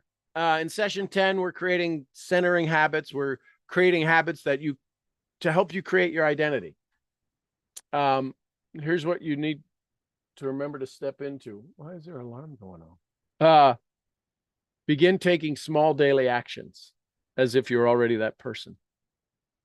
Process may feel challenging at first, but this is why you want to use brain talk, EFT, neuro habit reformation, the NEST system.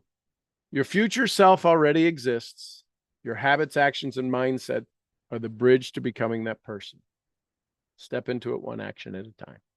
So there you go. There's a whole nother exercises here. I'll put those all up inside of the school for today's session. Questions, comments, thoughts, takeaways. What'd you learn? What'd you like? Missed the hour mark by 45 minutes. What'd you takeaways from aligned actions?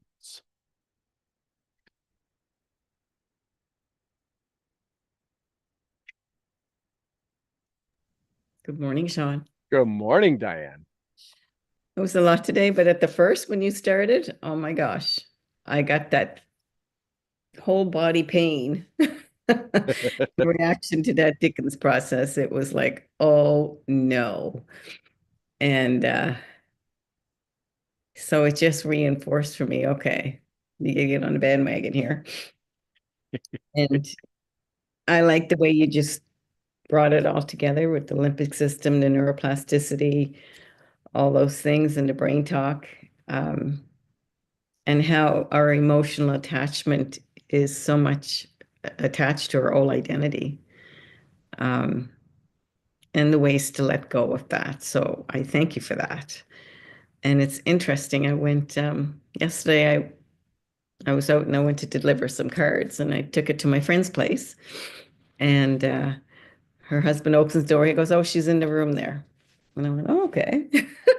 So here she's in the living room, all covered up with a blanket. I said, "Oh," I said, "How are you today?" She goes, "I'm not good."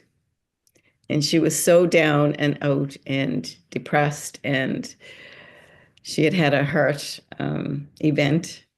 We played golf this summer, and she had to stop in July when she had the first one. And she said, "I had another one." And she said, "I don't know. I'm doing everything." So I end up, like you say, distractions. I ended up staying there for 2.5 hours with her.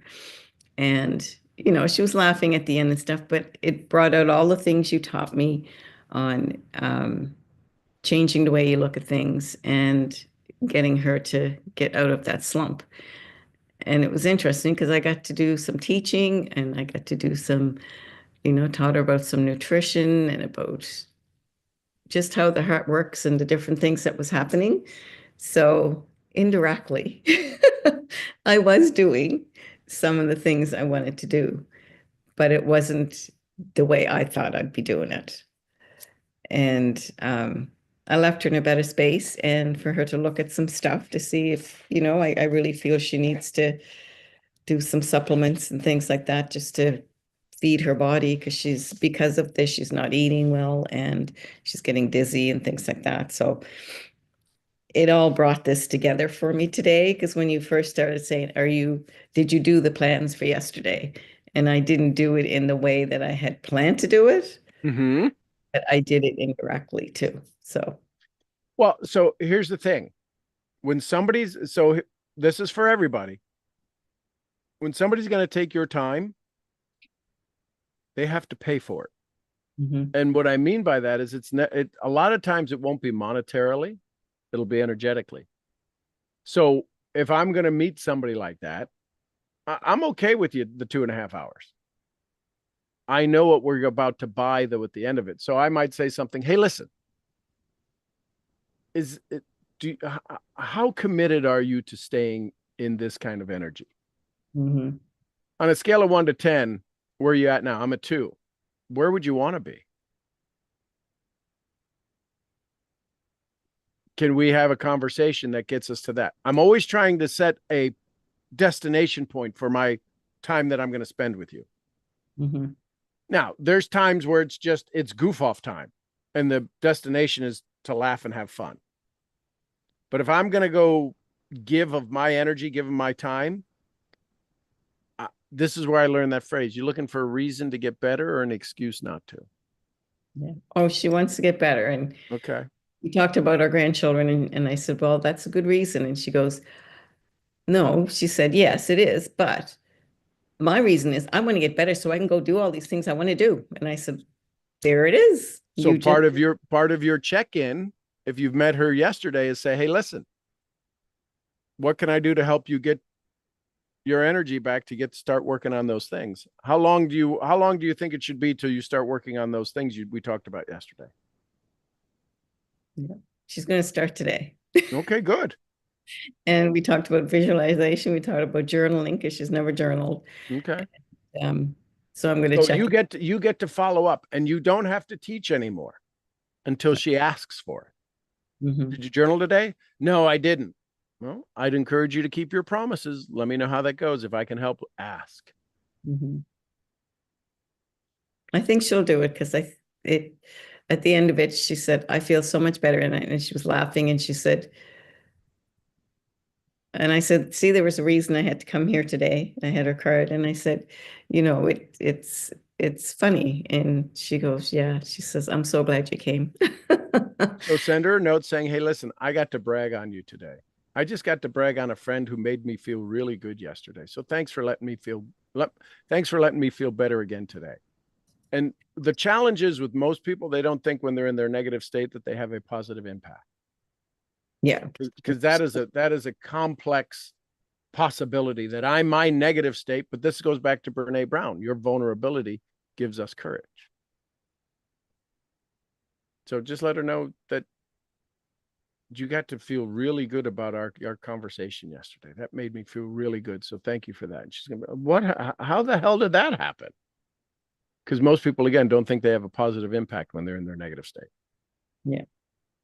I love it. Congratulations. Thank you. Thank you. Thank you. Thank you. Who else? Thoughts, comments, questions, takeaways? I want to say thank you because every single day of the program as we advance, it's adding, actually, I want to say revealing the meaning of things. For me, that's one of the biggest takeaways. Revealing meanings of if I do something, what does it mean? If I don't do something, what does it mean? When I'm fearful, when I'm doubtful, when I'm courageous, when I feel good, when I don't feel good, when I hit the snooze button, when I don't hit the snooze button, when I journal, when I don't, and so on and so forth. So for me, one of the biggest takeaways of today and in general is meaning of things. So thank you. Well, and that's what makes tomorrow so powerful, overcoming fear, transforming resistance into power. So that's tomorrow's conversation. Love it. Anyone else? Thoughts, comments, questions, takeaways, take with yous? This is Ruth. Good morning. Good morning, Ruth. So, when I first got on, I was a little bit overwhelmed because I'm like, oh no, all these habits that I'm not doing. And then as the time went on, and at the very end, the last thing I wrote was just start with one habit. It's okay. One small step, so to say. So thank you for getting me from overwhelmed to where I am now. So I was a part of that, but you did all of the work. So I would ask you, what version of you, what name would you give the one who sees overwhelm?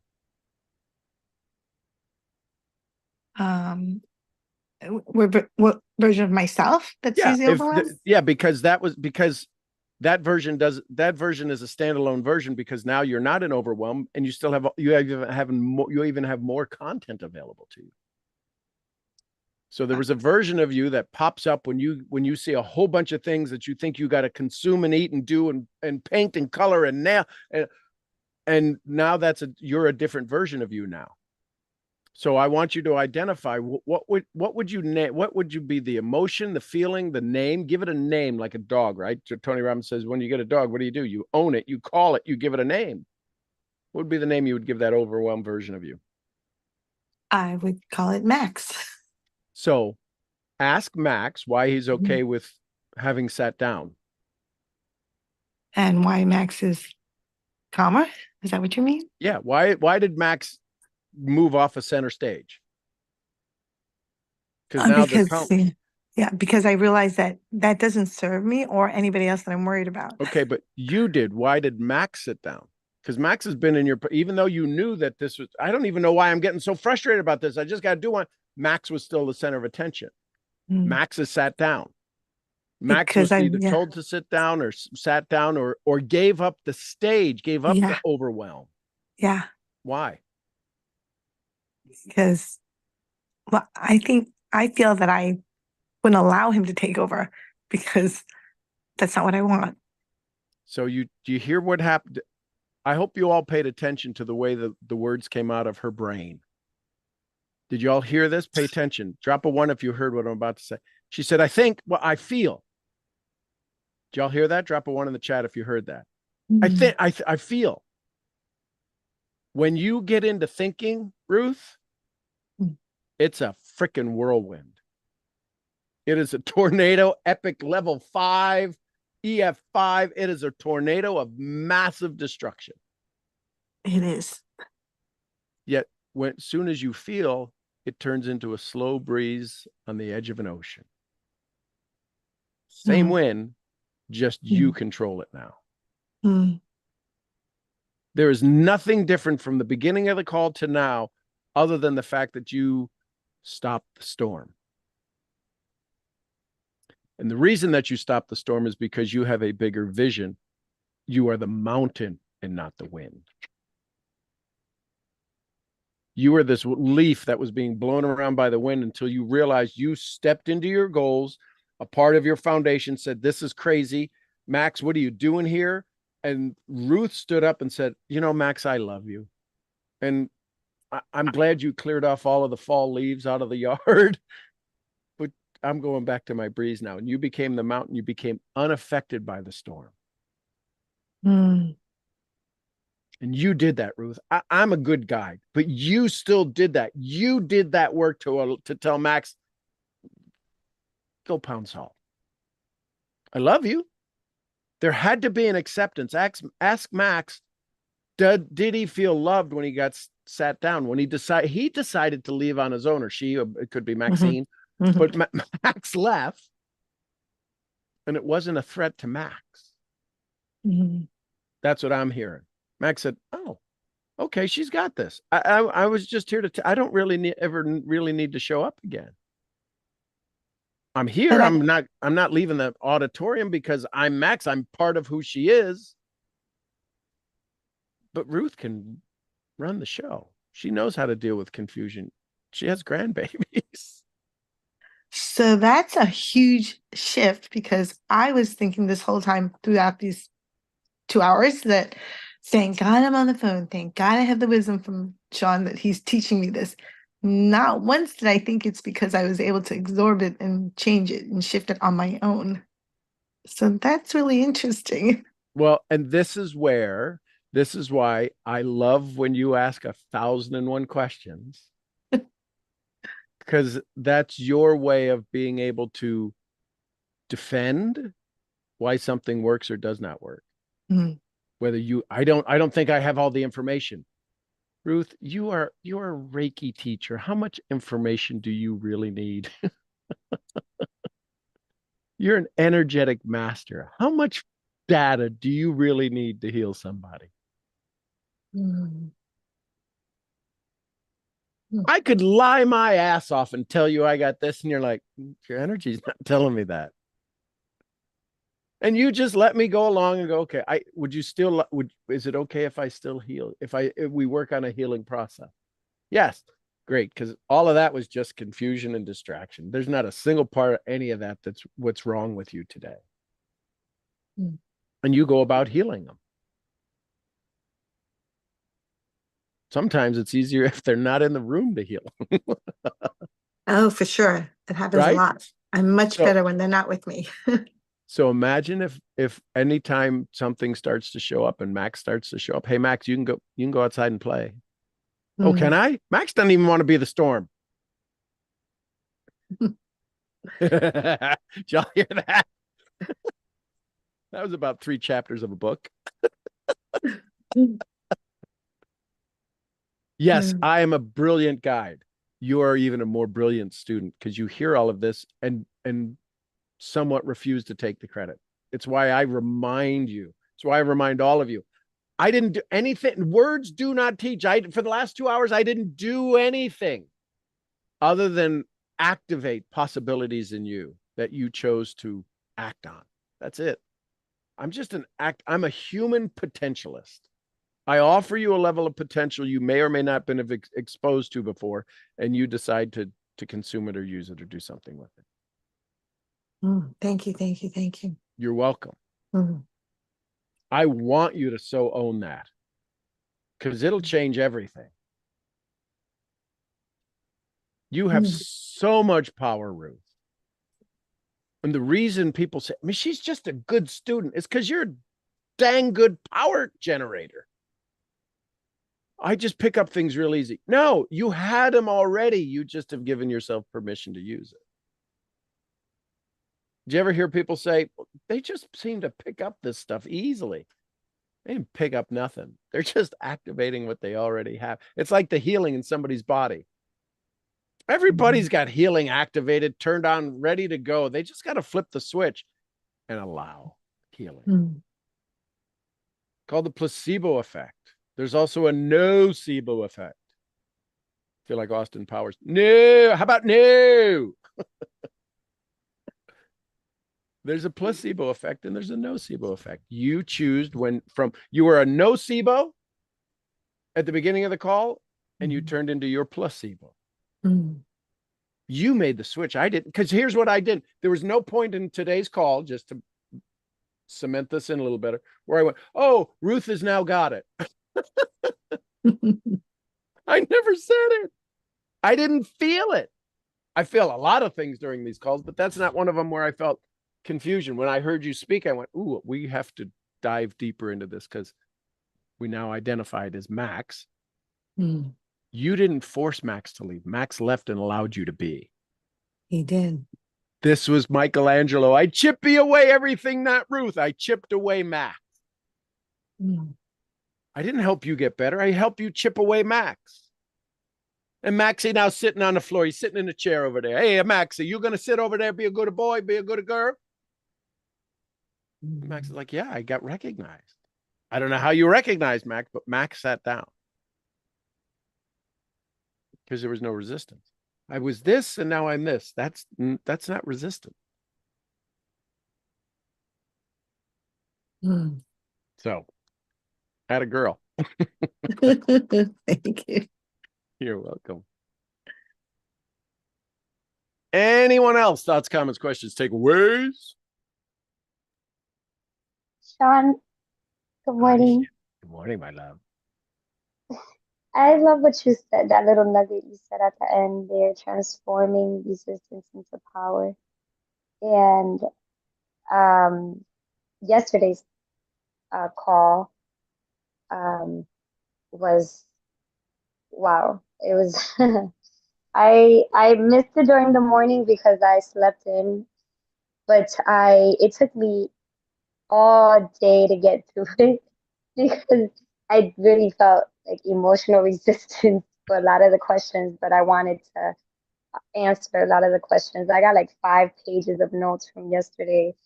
And one part you said, if you don't get through this, you're gonna get stuck here. And I definitely feel like that's what I need wow, it's just wow. Emotional resistance is really, it's really a lot. I mean, you have a certain degree, you have a black belt in emotional resistance known as Puerto Rican.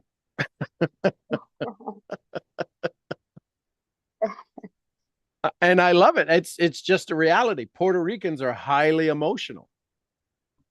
And it's good. They love like nobody else I've ever met loves. They dance, they argue, they get mad. Like they're just these fireworks of maximum energetic state. And there's nothing wrong with that. As soon as you realize that you can guide them, you can direct them, you can put up the bumpers to allow things to go in a direction you want. You can use all of that energy. Reframing the picture, that was really good. That's a huge one. And I loved how big an impact it had on Silky, how she said it had a big, huge impact on her, because I've done it for so long. There's a lot of times I'll reframe things. I reframed Ruth in our conversation. Because here's the thing, ladies and gentlemen, pay attention to this. So this just hit me. So Ruth, thank you for this lesson again to teach this, is that as you shift, here's the challenge with most coaches. As you get better, they don't reframe your better. They keep wanting to coach you where you were at. And if you move, the coaching needs to move and the coaching needs to be reframed. That's why what I do is mentoring, help you do things you didn't know you could do. Because when you step into here, I already have a frame for where your next step is. Is it possible when you go to have conversations with your people, your individuals, the people on your team, the people in your organization, that you're not reframing their next step, where the potential is that they can step into, where they need you to help draw them into? Just a thought.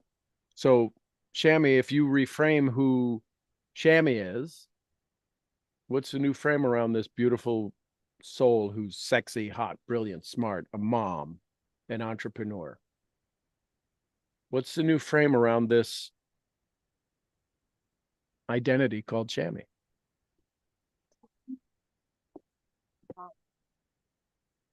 And when you begin to reframe it, you become unstuck. The stuckness is the reframing. What's the word you want people to remember you as? Would today, if somebody bumped into you, you'd want them to walk away and go, she's just what? Enjoy. So reframe it. Put joy around. Imagine joy. What's joy? Literally, you're artistic. Build a frame and just write joy all around it. Smiley faces, joy, stars, the sun, the beach, whatever it is, your kids' names, write joy around this frame. And then you get to decide what goes into that picture.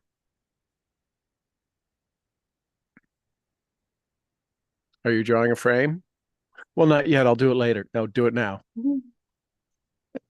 Damn it, he knows me. See, that's the challenge with working with me, is that I love you more of your new version than your old version. And I want more of your new version. And I'm being very selfish in asking you to deliver it to me. Tracking my efforts was also really good to hear. Kind of like compounding effect, but with your efforts. Mm-hmm. Because sometimes it feels like the process or the progress is really slow, but tracking your effort. It's slow if you determine it's slow.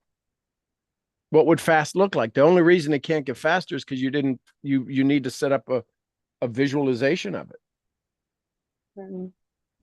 Right? Remember when your kids were itty bitties and they ran, and you're like, how did they run so fast? Because they were being chased. Right? They didn't want the joy was in the chase. What if the joy becomes in the chase of the new Shami, instead of the frustration of leaving the old one?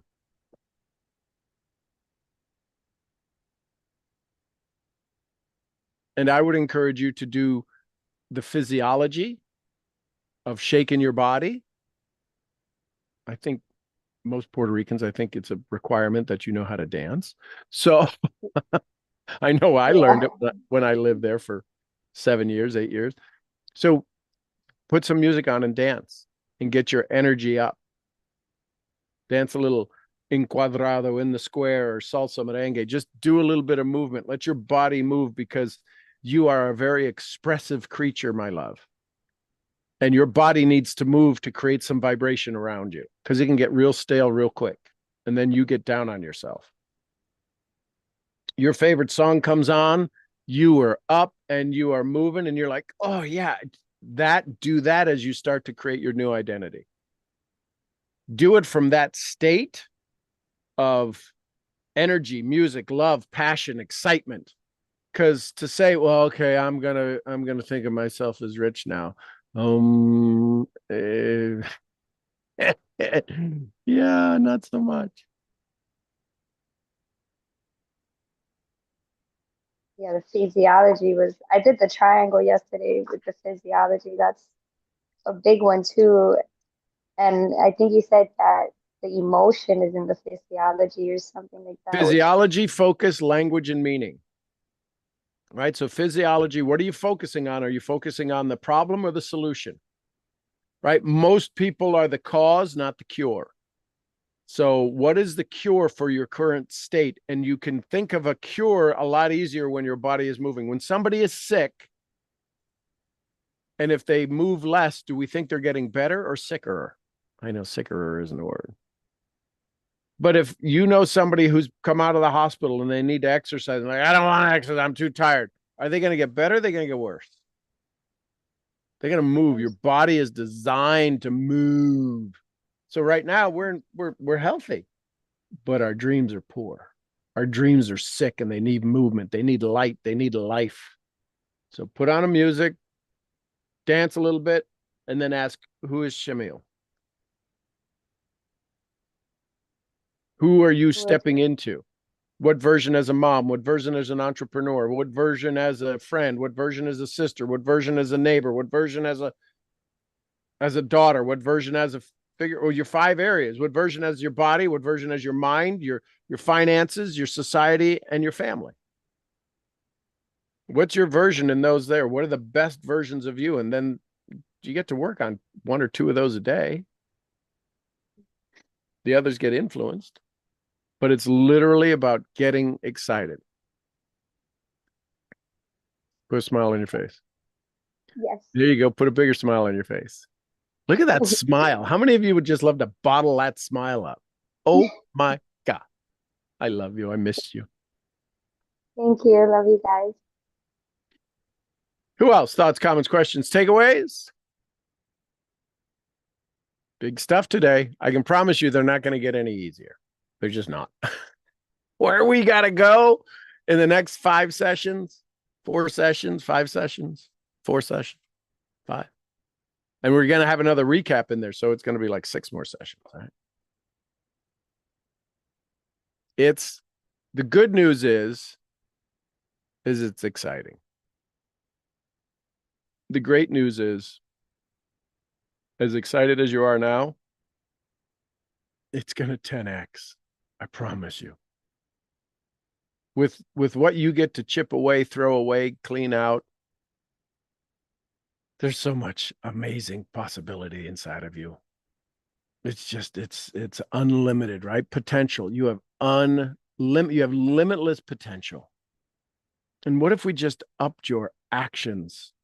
We just doubled your actions. Didn't even get near the 200, the 100%. We just doubled it. The actions you take, which produces results that you've never had before.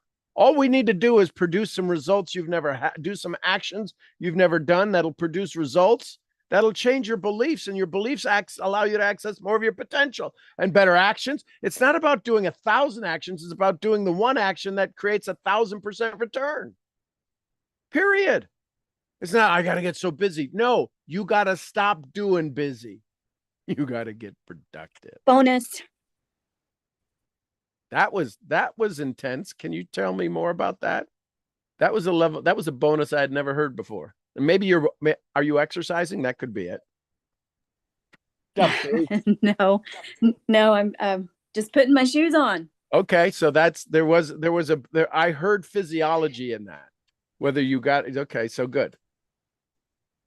Because Yeah. there was an intensity John, to this that is bonus.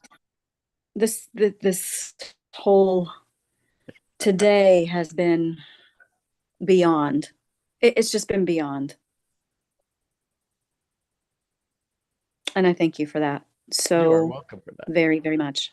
You're welcome for that. Beyond is good. I love Beyond. And I you know got what makes cold me hands happy again. about today? Go ahead and Because things are starting to make more sense. And if things make sense, cha-ching. dollars. So thank you. You're welcome, welcome, welcome. I love it. Anyone else?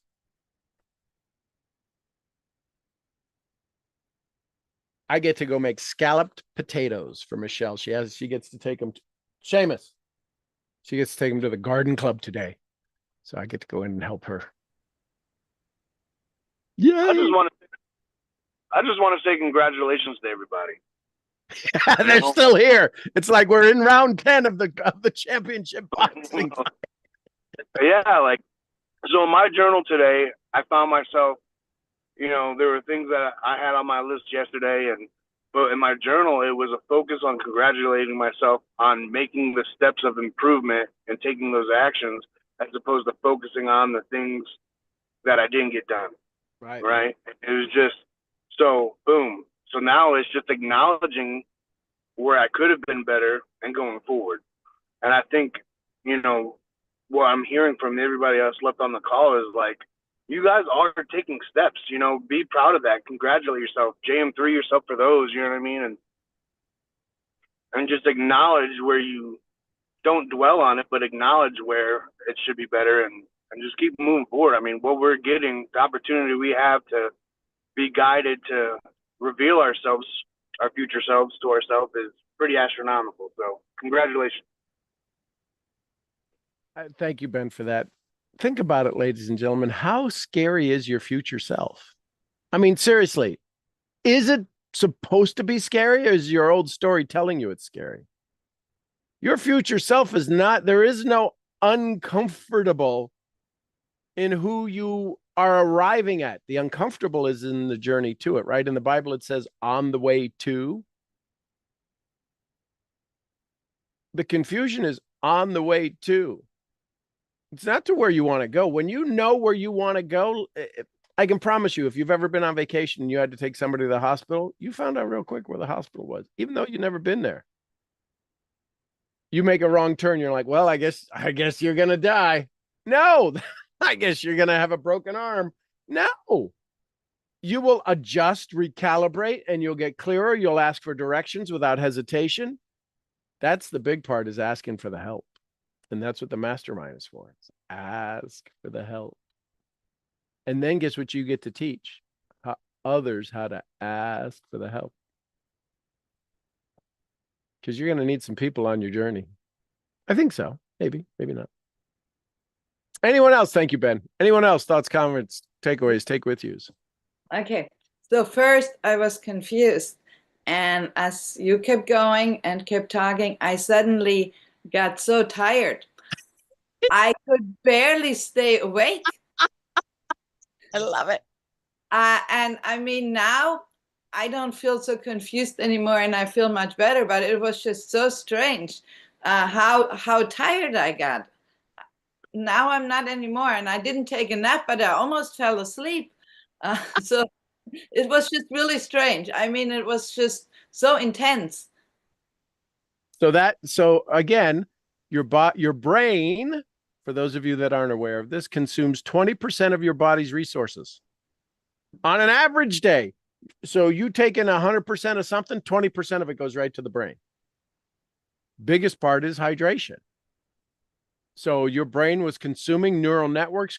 If we measured your brain, when they look at brain and blood flow, right, and the scans they do at the Amen Center, they look at the blood flow. MRIs look at blood flow, but Amen Center, they actually put colors to it, the amount of blood flow. Well, blood flow is energy. Blood flow is ATP, which is energy, which is your mitochondria working. Your mitochondria needs certain amount of fuel inside of your brain. Well, there's a terminology called the blood-brain barrier. There's some resources that can't cross the blood-brain barrier.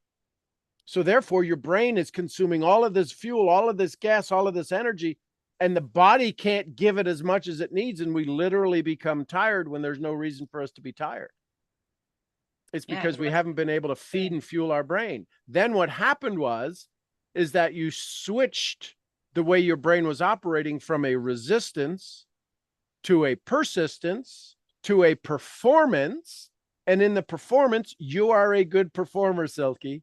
You've been on stage, you know how to have fun, you know how to show up and go, okay, we need to have some more fun in this room, and you know how to perform. And your brain said, this is just a new performance of our own success. I can do that. And all of a sudden, your body started to consume energy differently. Wow. That's pretty amazing. So this is all what happens in your brain. It's not about an affirmation, putting a sticky note up on a window. This is understanding your brain and brain transformation to build your future. Nothing you're about to go do is outside of your capability.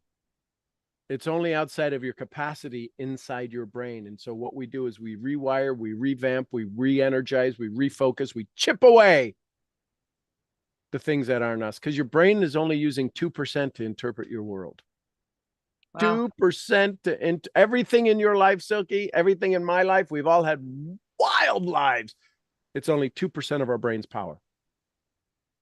So most people focus. The other 98% do? The other 98% is running your body. It's listening to all the old stories. Remember 80,000 thoughts? 80% of those are repeats. A lot of your brain is having to deal with the repeat thoughts. And 80% of those are not in your favor. Deal with the negative thoughts that every time you challenge it, you come to this event, you have 60,000 thoughts that are going to go, well, that's not what we learned yesterday. And so you have to come at this with the sledgehammer of love, of honor, emotion, wild emotion. Why do you think when people ask, how are you? I know how you are. Outstanding. Because I have to attack. I've got to beat down the 60,000 thoughts yesterday that were not in my favor. And I have a lot of good thoughts. Yes, you do. And I still get attacked. And it's the ones that are hiding in the corner behind the bugaboos, the boogeyman. They're not little. My boogeymen are not little. They are monsters. And they've been hiding in plain sight. And when they show up, that thing that I thought was a beautiful, lovely tree or a flower was actually a boogeyman standing right there in front of me. And if I don't realize, oh, ha, he, ho, I love you. And as soon as I say I love you, I can watch it shrink. Because it's looking for a fight. There's no reason to fight with what got me here. What got me here got me here. There's no reason to fight with what got me here. I love what got me here. I just don't need it to get it. I can't use it to get me out of here. Wow. When you were just talking, I just visualized my horse. She's very spooky and she thinks suddenly something is the boogeyman and she reacts, and not in a very good way. So we try to teach her that not everything is the boogeyman, or when she thinks it's the boogeyman, that she should not react like that. So it was weird. I was just picturing her because she does exactly that. So it's you know, you can see it. I mean, you can literally see it in animals because they are just so free and they don't care what others would think of them. And so they just react to these things where, you know, you wouldn't just stand there and start screaming because you're seeing your boogie, or maybe, I don't know.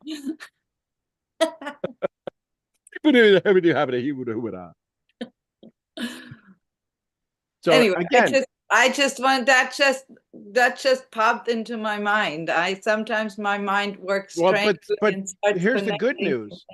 More and more ideas will pop into that. So it gives you the physical equivalent. So it gives you the fact that here's the thing. When you have ideas like this, it proves you already knew this. You just didn't apply it to you. Everything that happens in your life is a reflection of what's going on somewhere inside us. And when we can start to, oh my gosh, this is like when my horse gets scared. Why does my horse get scared? My horse gets scared of one of two things. It has, listen carefully, it has space to pay attention to the distraction, or it felt a disconnection from you. And when it feels a disconnection from you, all it can do is find the reason why it felt a disconnect. It's also afraid of things it doesn't know.